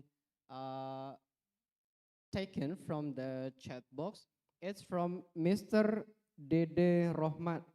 Mr. Dede Rohman, as a lecturer in Universitas Fajar Makassar, the question is how local government initiate progressively to make the main program to development of the tourism area without waiting the financial support and adopting research on tourism development conducted by academician. I translate in bahasa Indonesia. Bagaimana pemerintah daerah aware berinisiatif secara progresif membuat program utama terhadap pengembangan wisata daerahnya, tidak menunggu anggaran dan segera mengadopsi penelitian terkait pengembangan wisata yang dilakukan oleh akademisi. Well, I address this question to be answered by the keynote speakers, maybe from Mr. Suteje. Well, thank you for the question. It's interest question, but saya izin dalam bahasa Indonesia ya. Jadi pertanyaan dari salah satu peserta Bapak Dede Rohman ya, terkait dengan partisipasi stakeholder, khususnya adalah stakeholder di Nusa Tenggara Barat, di Lombok Utara ya, bagaimana mereka bisa berpartisipasi tanpa harus menunggu anggaran. Sebenarnya simpelnya adalah ketika pemerintah itu paham tentang kekhawatiran, itu ada kekhawatiran tentang keberlanjutan, the resilient dan juga sustainability in tourism, mereka mau tidak mau begitu. Jadi harus ada program memang secara khusus karena dalam pariwisata pariwisata ini kan menghasilkan. Jadi mereka achieve penghasilan dari pariwisata. Nah, mestinya kalau misalnya untuk program ini bisa mengefisiensi juga. Jadi anggaran secara khusus, karena di situ salah satu dari model yang kita temukan, salah satunya adalah dengan cara menyediakan atau menyisihkan daripada anggaran yang diperoleh dari pariwisata dan khusus dikembalikan lagi kepada pariwisata. Mestinya tidak ada hambatan untuk pendanaan atau khusus untuk keuangan begitu. Nah, bagaimana mendorong pemerintah? Nah, sebenarnya kalau di di kolaborasi stakeholder ini semua punya all of stakeholder element itu have the same of roles. Jadi they have role ya, baik dari capability, pemerintah itu punya tugas secara khusus di bagian kebijakan. Ya, jadi walaupun mungkin aksi daripada implementasi langsung di lapangan dilakukan oleh yang bagian manajemen tourism ya, terutama adalah para pelaku usaha. Itu yang mereka melakukan langsung di lapangan. Nah, sedangkan perannya adalah pengawasan, begitu. Nah, kembali lagi ya, jadi untuk pemerintah jadi bisa mengadopsi dari hasil-hasil riset dan juga dari temuan akademisi ini adalah untuk mendapatkan langkah-langkah praktis. Ya, seperti misalnya hasil analisis terkait dengan pencemaran lingkungan. Jadi dengan hasil penelitian dari akademisi atau research finding seperti ini, itu bisa dijadikan sebagai acuan oleh mereka untuk melakukan pencegahan terhadap kerusakan lingkungan, terutama adalah terumbu karang. Begitu. Jadi sebenarnya penting sekali semua unsur ini saling memberikan perannya begitu. Ya, terutama dari akademisi dan juga stakeholder government terutama yang berkaitan dengan terutama kalau di Gili Tramena itu adalah pemerintah Kabupaten Lombok Utara. Ya, mungkin dari rekan-rekan ada yang ingin menambahkan, dipersilakan. Baik, terima kasih Pak Dr. Iwan Suteje. Ada tambahan dari speaker lain? Baik, izin satu pertanyaan lagi. Ini untuk semua. Dari mahasiswa perencanaan kepariwisataan Universitas Mataram. Dari keempat narasumber, apa sebenarnya kendala paling mendasar yang dihadapi pariwisata kita di NTB? Apakah dari sisi kebijakan, konsep pembangunan dan pengembangan yang kurang, keuangan yang terbatas, atau dari sisi akademisi yang tidak dilibatkan di dalam pengelolaan wisata? Pertanyaannya untuk keempat speaker. Jadi apa unsur yang paling berkontribusi? Baik, Pak Suteje dulu.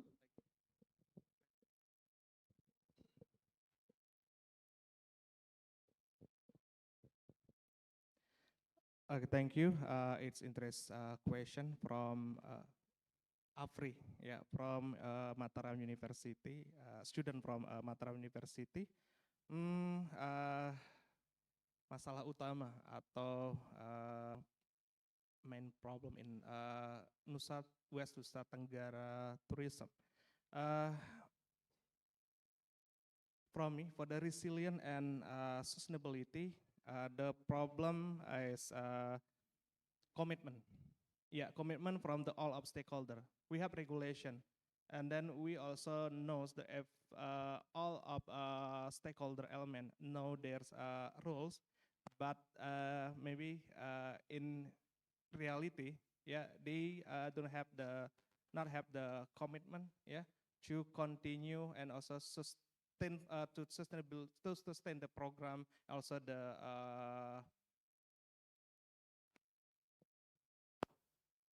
kebijakan ya, or ya policy ya, untuk mencapai the resilient and also the sustainability. Ya, jadi one point is consistency ya, and commitment from all of stakeholder member. Thank you.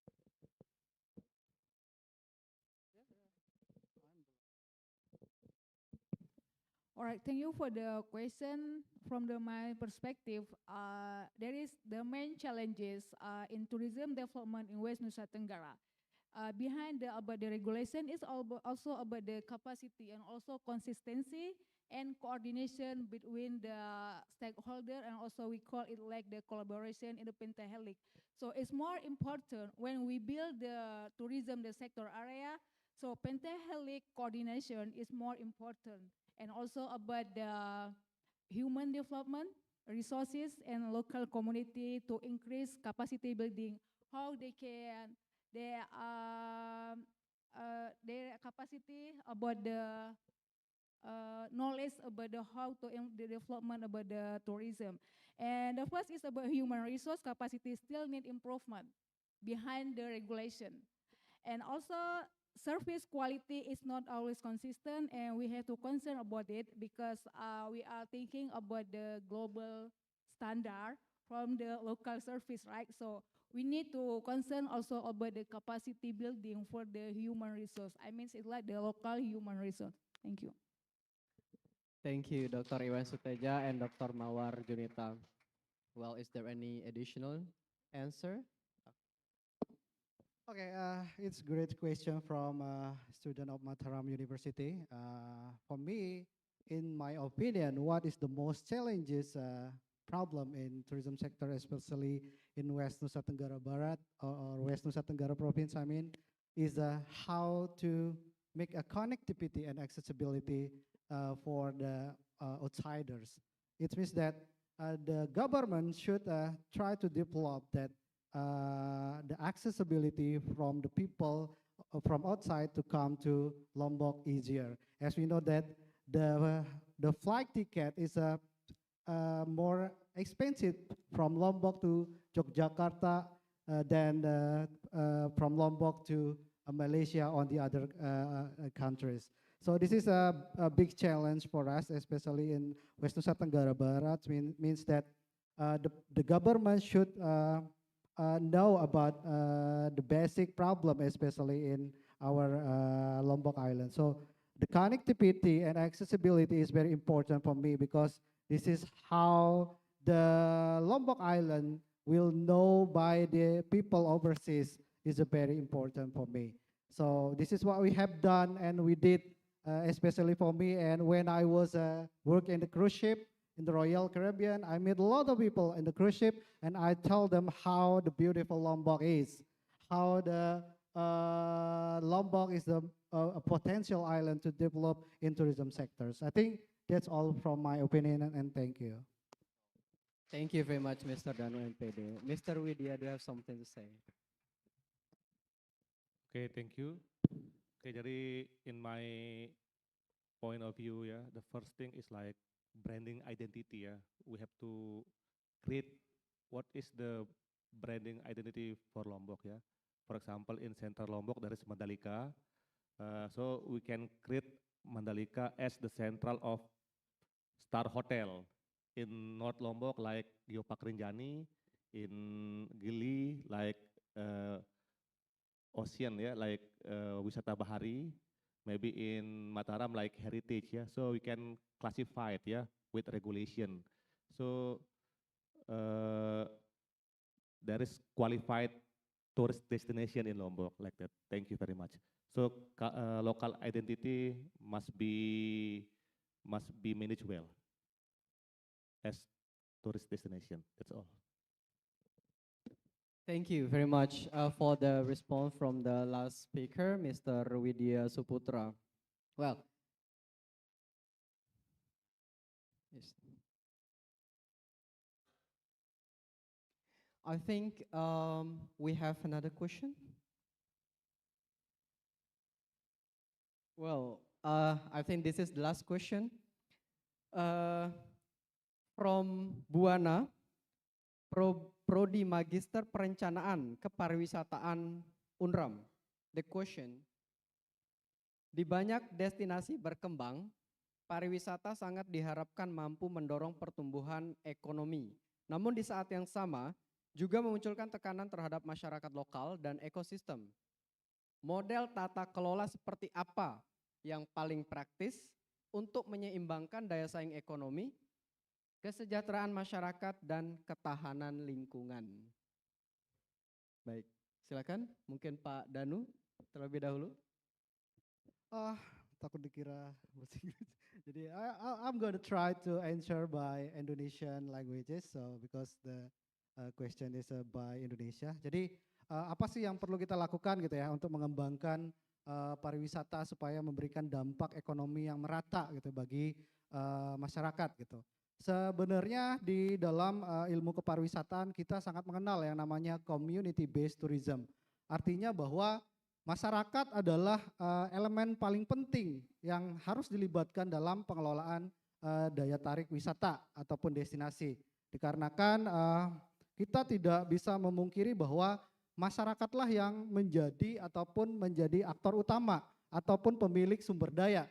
Sehebat apapun pemerintah gitu ya, seandainya masyarakat tidak dilibatkan, ini juga akan menjadi permasalahan gitu bagi pengembangan pariwisata khususnya di daerah kita. Nah, saya mengingat bahwa ada istilah pariwisata itu adalah ibarat gula yang mengundang semut-semut. Artinya ketika destinasi wisata itu berkembang, itu banyak pihak yang mengklaim bahwa mereka memiliki hak gitu ya untuk mendapatkan manfaat dari pengelolaan tersebut. Artinya bahwa ini benar-benar harus dikelola baik secara stakeholder ataupun secara sharing holder supaya manfaat kepariwisataan itu dapat merata gitu ya kepada semua pihak. Seperti yang kita ketahui bahwasannya pengembangan pariwisata itu tidak lepas dari beberapa pihak, bukan satu pihak saja. Jadi tujuan kita untuk mendapatkan destinasi atau daya tarik wisata yang notabene-nya menuju istilahnya berkembang ataupun maju, kita harus melibatkan banyak pihak dan tentunya profit yang diberikan atau feedback yang diberikan juga harus kepada banyak pihak, bukan kepada satu sektor saja. Inilah yang menjadi banyak permasalahan yang kita hadapi terutama di destinasi wisata khususnya di Lombok. Mungkin itu saja jawaban dari saya. It's all about. Oh iya. Indonesia. Ya. Baik, ingin menambahkan sedikit tentang sebenarnya bagaimana masyarakat lokal juga bisa merasakan dampak ekonomi yang ada di destinasi tersebut ya, selain kita mendorong untuk perkembangan ekonomi. Sebenarnya ada 3 hal yang harus dilakukan, yaitu bagaimana yang pertama itu tetap dengan bagaimana peningkatan kapasitas SDM lokal. Jadi SDM lokal itu bagaimana keterampilan ataupun kewirausahaannya itu bukan hanya sebagai pekerja, tapi mereka juga dilibatkan langsung untuk pengelola destinasi tersebut sehingga dampak ekonominya itu bisa dirasakan langsung oleh masyarakat lokal. Yang kedua itu bagaimana keterlibatan langsung masyarakat lokal. Ini kita berbicara masih tentang CBT, Community Based Tourism, karena dengan masyarakat tidak hanya sebagai pekerja tadi, dengan adanya industri pariwisata mereka bisa langsung dilibatkan sebagai pengelola destinasi. Dan ketika misalnya ada masyarakat lokal yang punya skill tentang kuliner dan mereka bisa dilibatkan langsung di sana. Kemudian yang ketiga itu integrasi rantai nilai. Jadi integrasi rantai nilai itu produk dan jasa lokal itu harus terhubung dengan industri pariwisata. Jadi dengan ketiga hal ini menjadi kuat, maka manfaat ekonomi pariwisata juga akan lebih inklusif dirasakan oleh masyarakat lokal. Jadi 3 hal itu juga yang penting untuk diperhatikan ketika mengembangkan suatu destinasi untuk meningkatkan ekonomi masyarakat lokal. Well, thank you, Mr. Danu and Miss Mawar Junita. I think that's the last questions of the discussions. So the second session is finished. Now we're going to move actually to the third session, but after the coffee break. Now Thank you very much once again for the all keynote speakers today. I give it back to the Master of Ceremony.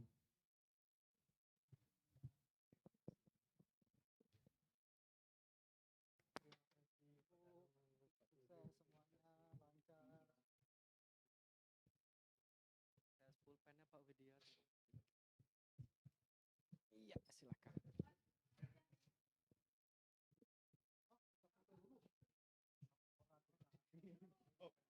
All right, thank you very much, Mr. Ulfan, for leading us with such energy and professionalism. Your guidance has helped us gain a deeper understanding on the vital role of community-based approaches as well as significant role of local authenticity, inclusivity, and sustainability in shaping resilient tourism destination. Ladies and gentlemen, thank you for joining us throughout this event. We still have one session left, but before we dive deeper, let us take a short break and we kindly invite everyone to stick with us throughout our entire seminar because at the end of this seminar, we will send all the slides presented in this seminar. All right, let's take 30 minutes break to rest and recharge.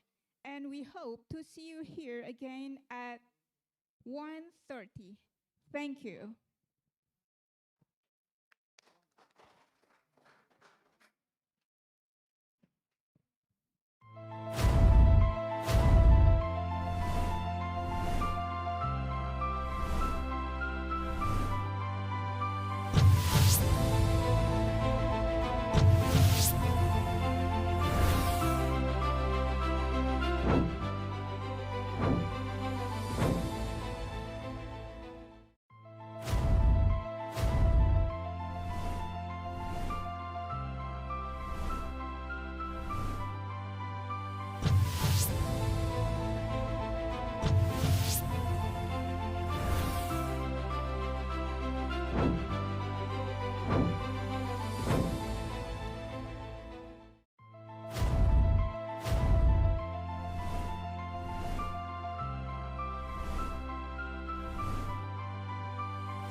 Taking the time to recharge. Hope we all have a refreshing break. All right, we already have a several discussion on a several topic on the previous session, and now we will proceed with our last session. And let us continue the momentum of today's discussion with renewed focus and enthusiasm. And we kindly invite our moderator to come back on the stage for Mr. Ulfan Mulyawan. Time's yours.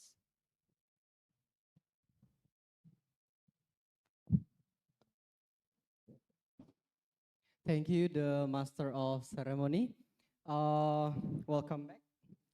Ladies and gentlemen, we are going to actually start our last sessions of the presentations. This one is a special for the students of Sekolah Tinggi Pariwisata Mataram. Now we are having actually 3 speakers. The first is Maiton Saadia. She is a bachelor student, the 5th semester. And we got Dinda Aisyah as the second speaker. She's now in the 2nd semester of the Bachelor of Tourism students of Sekolah Tinggi Pariwisata Mataram. Please welcome Maiton Saadia and Dinda Aisyah.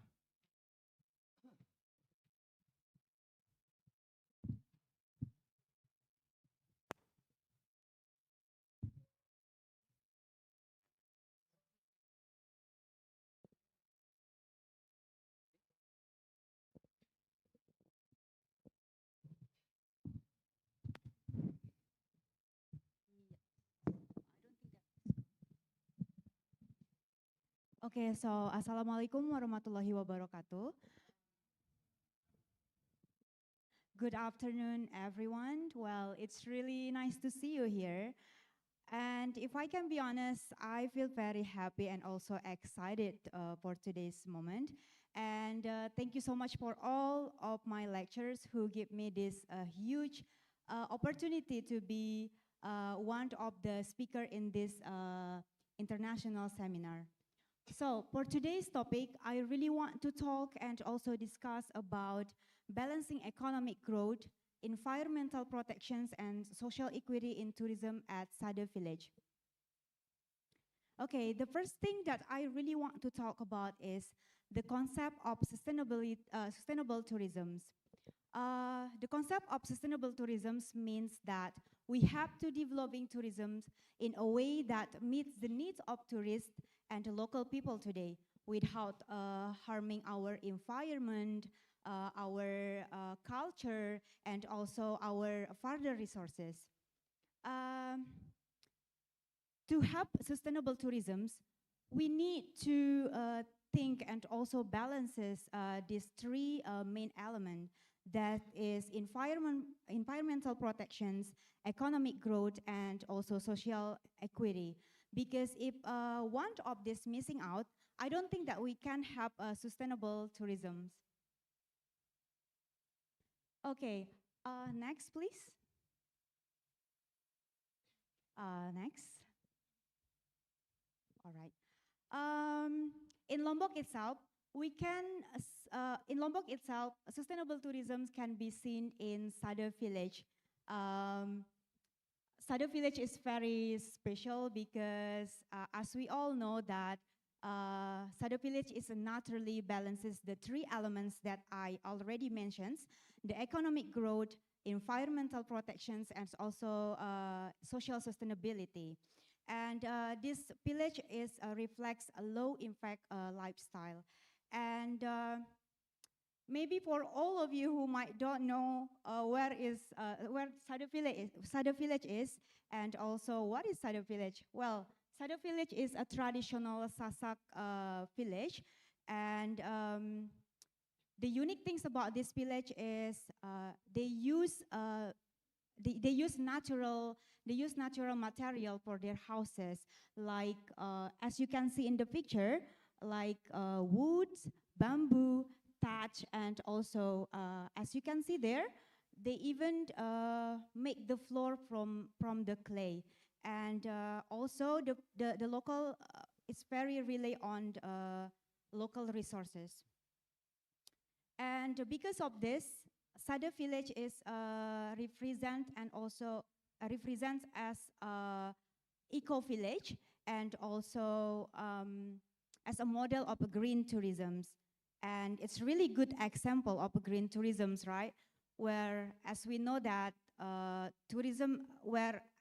sustainable tourism means tourism activities are small scale, cultural based, and also environmentally friendly, which is Sada Village has it all. And next, please. Okay, talking about cultural traditions and local policy, Sada Village still have a strong cultural traditions and local policy. In this community, customary rules or law, or what we call adat here in the Bahasa Indonesia, it still strongly guides their daily life, including their behavior, social structure, or even decisions making that lead by the local leader there. And because of these regulations, it's also regulate house designed and also the village structure. As you can see in the picture there that I put in the PowerPoint, you can see the house roof is all similar. And also, this community also still continues and practice a traditional marriage system, what we call merarik here in Lombok. Well, when a man taking a woman as a part of traditions, even before the formal agreement between the families. And what other unique things about this village is the culture is preserved rather than commercialized. That means that the traditions are maintained for their original values and not just for the tourism. And because all of this, it supports social stability inside the village, and also it gives a clear sense of identity. Next, please. Well, why Sada Village is important? Well, I think we can find a lot of attractive tourisms in Central Lombok, but Sada Village is a very important because, as I mentioned, it's one of example of sustainable tourisms that are balancing between environment protections, economic growth, and also social equity. And also, it's located near Mandalika Special Economic Zones, which is a modern tourism development area. And as you can see again in the picture, Kuta Mandalika is representing modern tourisms and large-scale tourism with a big investment and also infrastructure. Meanwhile, Sada Village, it's represent traditional tourisms and way much sustainable. And between these two contrasts, it's create a strong comparisons between these two places, and also we can learn from that contrast that tourism development doesn't have to be built in a modern way or a large scale, but there are so many alternative ways that are more sustainable, like a Sada Village. Next, please. Okay, I think we have to skip this part first. Okay, and here I really want to talk about the environmental sustainability. From the beginning, I always emphasize that Sada Village is one of the best green tourism area. Why? That is because they have such a unique practice. For example, they are cleaning their house floor using cow dungs mixed with water.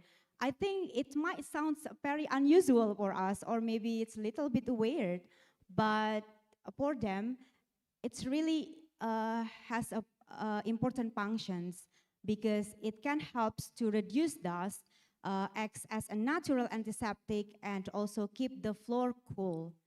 And from their practice, we can learn that instead of using chemical cleaning products, they use natural and locally available materials. Okay, next. Well, I think we need to go back to the previous slide, the economic one.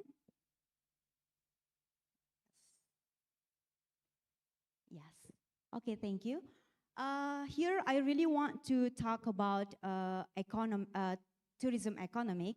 Well, I think when we talk about tourism economic, we all always think about how to increase income or maybe create a job. But inside a village is way much interesting and important than that. The first thing, they have a unique economic contributions. That is, a cultural itself become an economic asset. Well, inside a village, the local don't change their traditions to attract tourists, but the tourists come because they have a unique and also authentic culture. And the second one, women play an important role in the economy. Well, so many women inside the village are produce a woven fabric, and they sell it directly to the tourists. And by this, that means that women inside the village are playing such a important roles for the economy. And the third one is there are no complicated middlemen, which means that because local directly sell their products to the tourists, and the tourists usually buy the product directly to the local, so there is no need, like outside investment. And here, tourism inside a village is experience-based. That means that tourists do not just buy the product from Sado village, but they also learned and also they observe and they can feel the daily life there. Next, please. Okay, so here I have some recommendations for green marketing for all of our stakeholders. The first one is for the government. I really hope that our government can identify a local uniqueness and protect it through the policy. And so it's not gonna damage the culture that we have. And the second one is for the tourism business and also travel agency. I think they should move from mass tourism to experience-based tourism. And also they need to involve local communities. And here we have local communities. I think for local communities, it is very important to preserve their traditions. And I think they should set the boundaries about something that they have to share and also protect, so the tourism cannot change their identity. And here, for the guides or marketers, I think they should focus to be an authentic storytelling and promoting meaningful experience and not just attracting a large number of tourists. Next, please. Okay, so to strengthen sustainability balance, I think we need to limiting the number of visitors, and it's a very important to maintain it because we need to balance our environment, right? And also, I think we have to improving waste management systems. It's a very essential because tourism often increase waste, and proper systems need to keep the environment clean and also sustainable. And other than that, strengthening community-based tourism is a very important aspect. Local communities should be actively involved so they can benefit directly from tourism activities.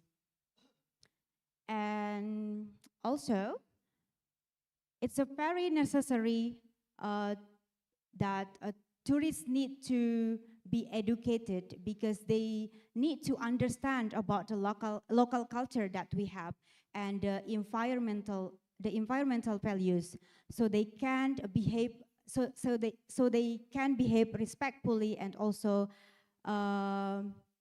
understand about the values that our culture have during their visit.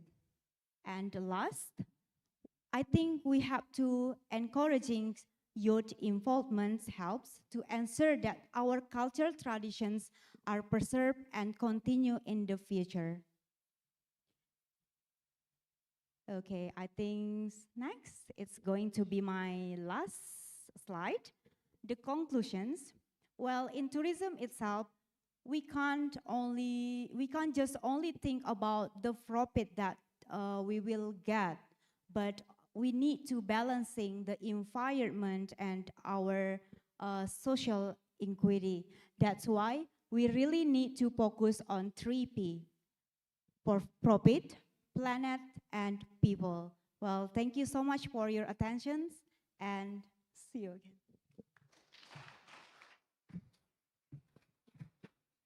Thank you very much, Mayaton Sadia. Now we are moving to the second speakers.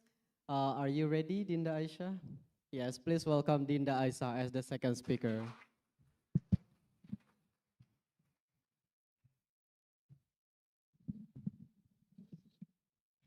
Thank you so much for your chance, and it's such a blessing experience and wonderful experience to can talk in front of all of you. And thank you for all the lecture to give me a chance to speak in front of you. And let me introduce my topic today. So it's community-based and sustainable tourism practices In Bonjuruk Tourist Village, it's a balance of people, planet, and profit. Next, please. Thank you. And we all know that tourism can bring benefit, but if it's not managed well, it can also cause a problem like environmental damage, loss of culture, and also unequal income. That's why, for me and for all of you, community-based and sustainable tourism are really, really important. Community-based tourism makes sure local people are directly involved and get real benefit from tourism activities. Meanwhile, sustainable tourism keeps a balance between economic growth, cultural preservation, and environmental protection, so tourism can last in the long term. In Lombok, especially in Jonggat, Central Lombok, West Nusa Tenggara, we have a tourism village that applies community-based and sustainable practices. It's, next please. It's Bonjuruk Village. And I want to tell a little bit profile about Bonjuruk Village. So Bonjuruk Village was established around the 19th century and is known for its rich natural, cultural, and historical potential. Geographically, this village is surrounded by wide rice fields, garden, and rivers, and it makes a cozy and a good atmosphere there. And the main attractions include historical building from the Dutch colonial era, the beautiful nature, bamboo market, and their traditional food, and also their local culture. Next, please. So like I said before, it is a three balancing in Bonjuruk Village is people, planet, and profit. And now I want to explain the people aspect. The first is community participation in tourism development. It means the local community is directly involved in the physical development of the tourism facilities. They contribute their time, energy, and sometimes resources to build and maintain infrastructure such as baruga, we say. That's a traditional resting place, a small restaurant, prayer rooms, we call it musola, and also the parking areas. This shows a strong sense of ownership and responsibility toward the tourism village from local people. And the next is human resource capacity building. So the village continuously improve the skill and knowledge of its people. Through various training programs, they have tourism awareness training, culinary training, MSMA development, tour guiding training, and also they have an English class there.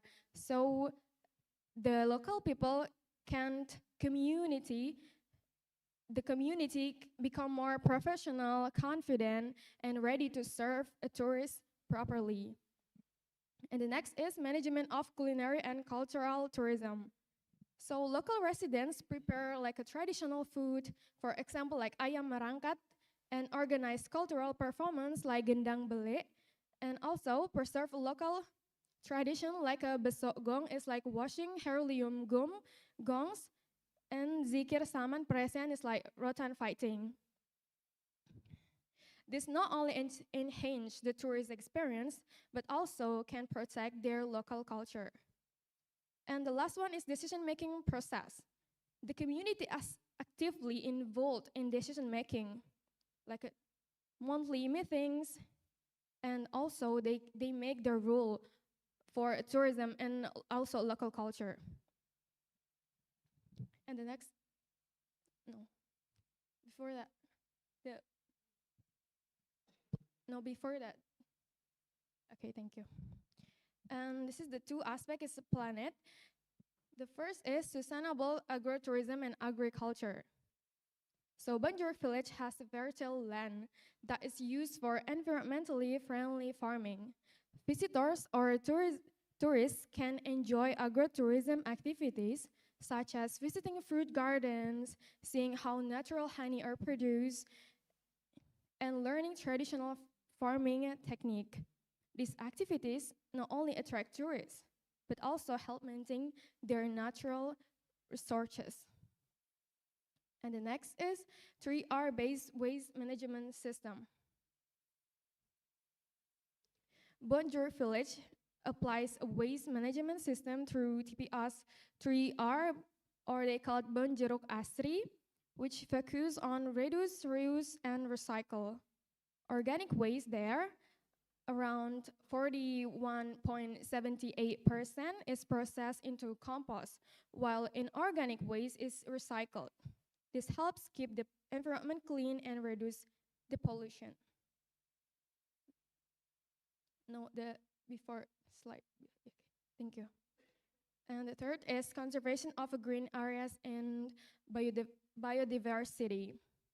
Areas like Batu Jaring are used for cultivating herbal plants and producing traditional herbal medicine.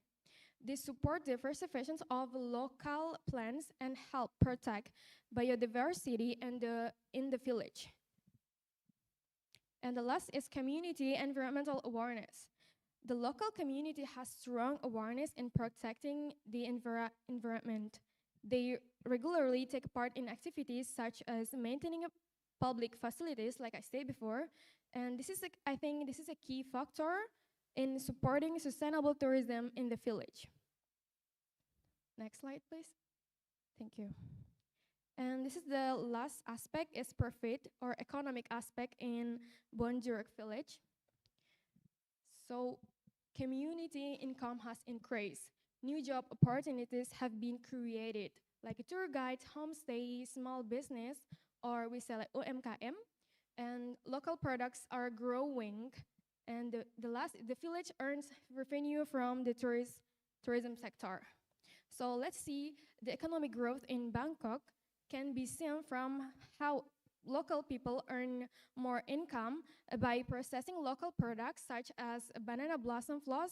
As we know, floss is made from meat, but in Bonjeruk, they make a vegan-friendly floss made from banana blossom, which is that's so unique. And also they have a coffee roasted, but they roast coffee using a sand.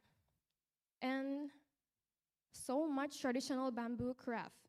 This product changes simple ingredients into something more valuable, so it can be sold at a higher price and give extra income to the community. Besides that, the bamboo market also helps improve the local economy. It offers many traditional food that attract tourists, so more people come and buy product. This makes income more stable and increase money circulation in the village. Many local people are involved as a seller and suppliers, so the benefit can be felt by many residents and help support the village economy. Next slide, please. Thank you. So this is a challenge and solution that they have been faced. The first is limited skills of local human resource. So the local community has limited skills in becoming a professional tour guides and managing homestay based on proper service standards. But they have two programs from the Ministry of Tourism on the people of Bonjeruk. They have training on homestay management based on CHSA standard. It's like cleanliness, health, safety, environment, and sustainability. Also, they have guiding training to have improved their service quality, and they also have an English class, like I said before, so they can communicate with tourists from around the world. The next is community awareness and participations. So at the beginning, some local people did not fully support tourism because they thought it would only benefit for a certain group. It It also, awareness about keeping the environment clean was still low. And the solution they give is creating a sense of ownership and providing real economic benefit. So local people are now involved in many activities.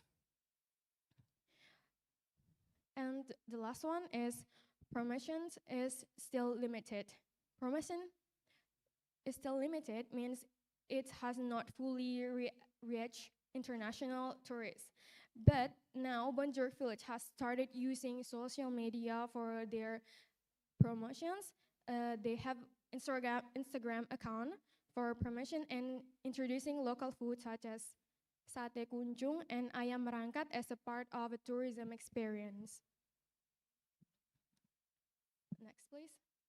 Okay, overall, with all the efforts in community empowerment, environmental protection, economic improvement, and tourism innovations, Bonjour Tourism Village is a clear example of successful, sustainable tourism in Lombok. And that's all I can explain. Thank you for all attentions and change. Thank you so much. Well, give a big applause for Dinda Aisa. Thank you very much, Maiton Saadia and Dinda Aisa. Now we are moving to the discussion sessions. Please, audiences, you're allowed both offline and online to ask some question. We got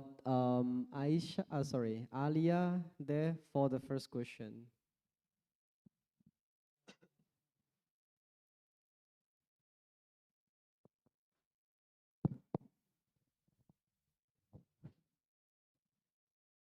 Thank you very much. My name is Aliano Iza. I choose one question for Sedi.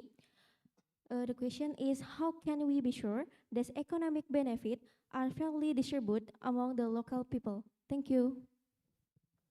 Well, thank you, Alia. The question is for Maiton Sadia. Yes. Okay. Yes, please, Sedi.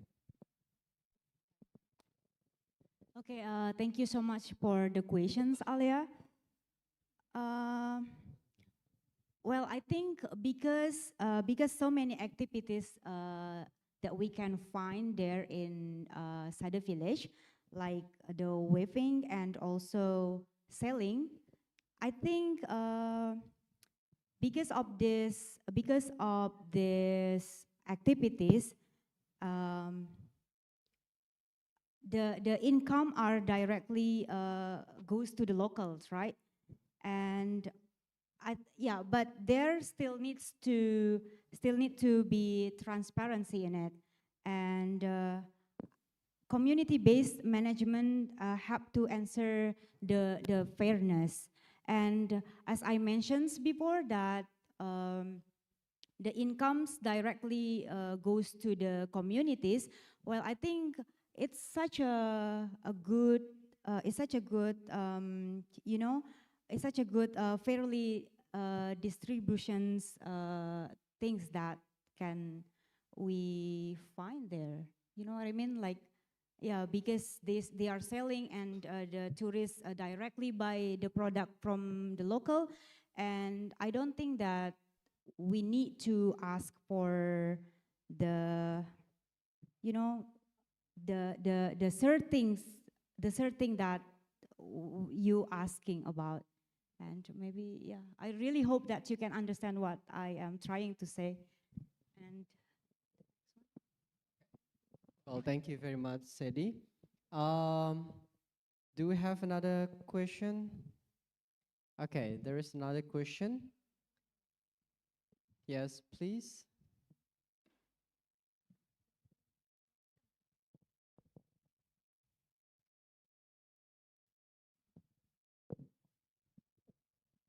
Good afternoon, everyone. Thank you so much for the opportunity. My name is Kanina Rosandi, second semester of tourism student at Sekolah Tinggi Pariwisata Mataram. I want to ask Dinda, my question is, given that Bonjurik is considered an ideal sustainable tourism village, what challenges does Bonjurik face in balancing economic benefit and environmental protection? Thank you so much.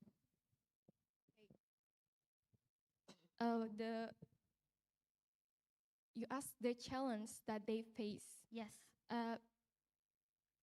Okay, in my opinion, the challenge is they face in balancing economic is choosing between economic growth and sustainability of their environment.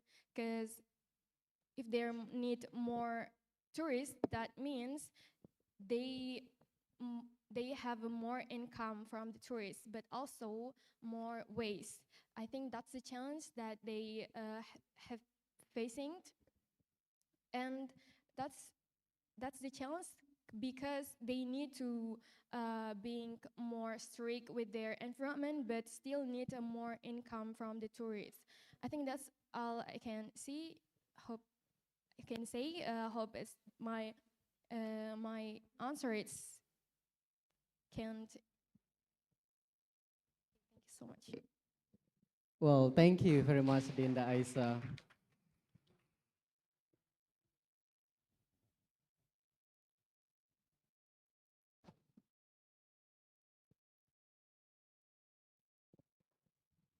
Okay.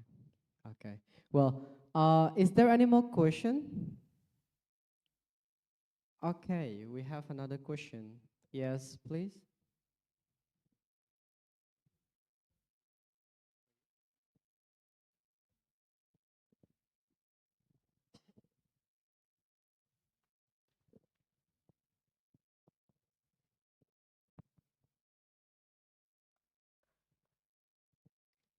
Good afternoon, everyone. My name is Nina Suryanti Adnyani, second semester from tourism. I want to ask Dinda. The question is, how does CBT create job opportunities for local people? Thank you. Thank you so much. So your question is, how does community-based make job opportunity? So can you show the slide, please? Of my, okay, I just answered.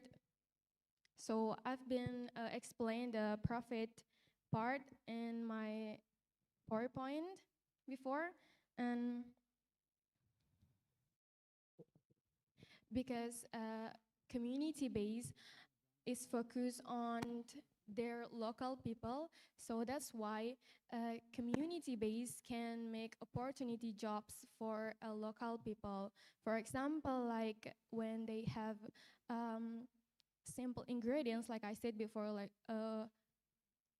floss from banana blossom, that's make local people can learn, can doing a job for being a suppliers, to being the owner.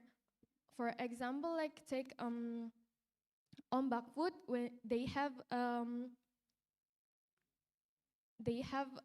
all of traditional food, and ombak food is not just one person, but it's like community, and a lot of people involved, and the UMKM or the all of the locals can contribute to building their traditional food and also being a tour guide, etc.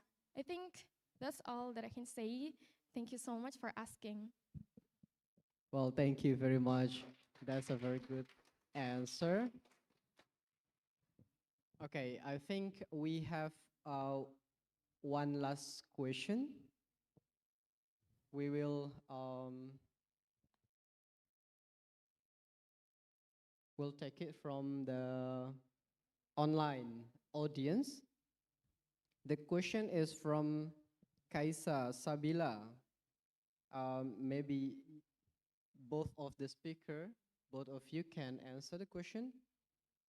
The question is that to strengthen sustainable balance, how do you as students develop tourism villages and ensure that commercialization of culture doesn't eliminate the noble values? So once you commercialization the culture, it doesn't impact on eliminating the local values.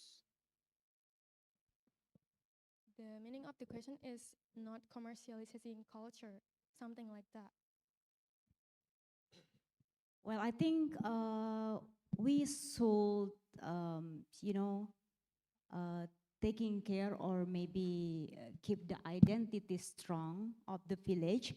As for example, the Sada village itself, as you can see, the Sada village is still practicing the traditional things that they have, right? Without, without change it to direct to make tourists come to the village. But because of the identity, the authenticity, that's what makes tourists come to the village. Well, I think here the answer here is we need to keep the identity and we don't have to change anything. And maybe if you follow the previous sections, one of the speakers said that we need to sell our authenticity, our original things that we have. Well, I think, yeah, we have to keep our identity strong without changing it. Linda, you might want to answer it. In my opinion, I think so to protect our culture and not to be a commercial, we do not make a tourism as one and only our job, but so we all didn't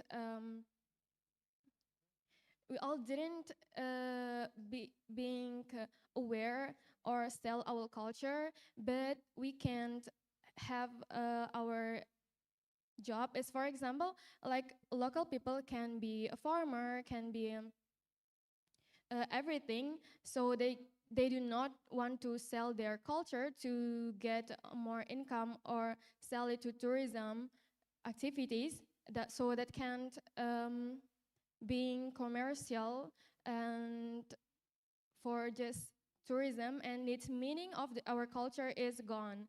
I think that's I can say. Well, thank you very much. I think we already take 4 questions, and that's enough for the last sessions.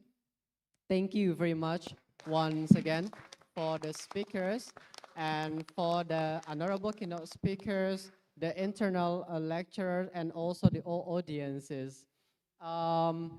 We are deeply sorry for all the inconvenience and technical problems in this seminar. Wish you happy, and we are going to meet on the next international seminar. Good afternoon.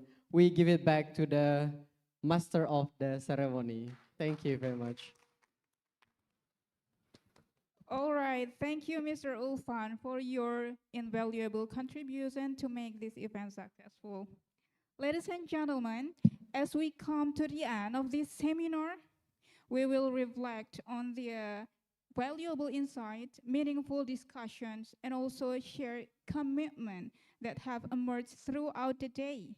May the knowledge we have gained here inspire concrete actions toward building a more sustainable and resilient future for global tourism.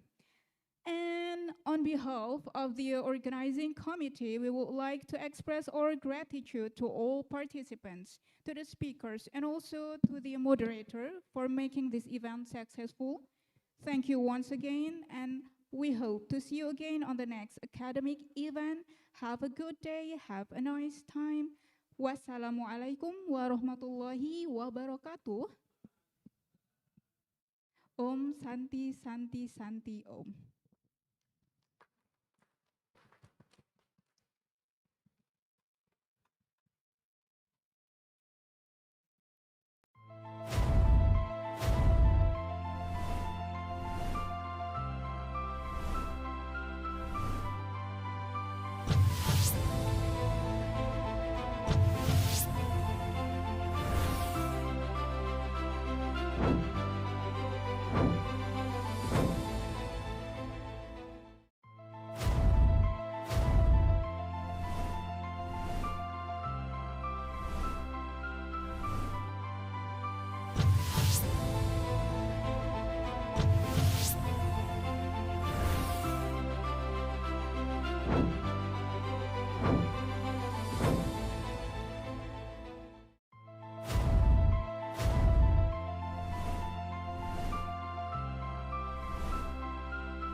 you.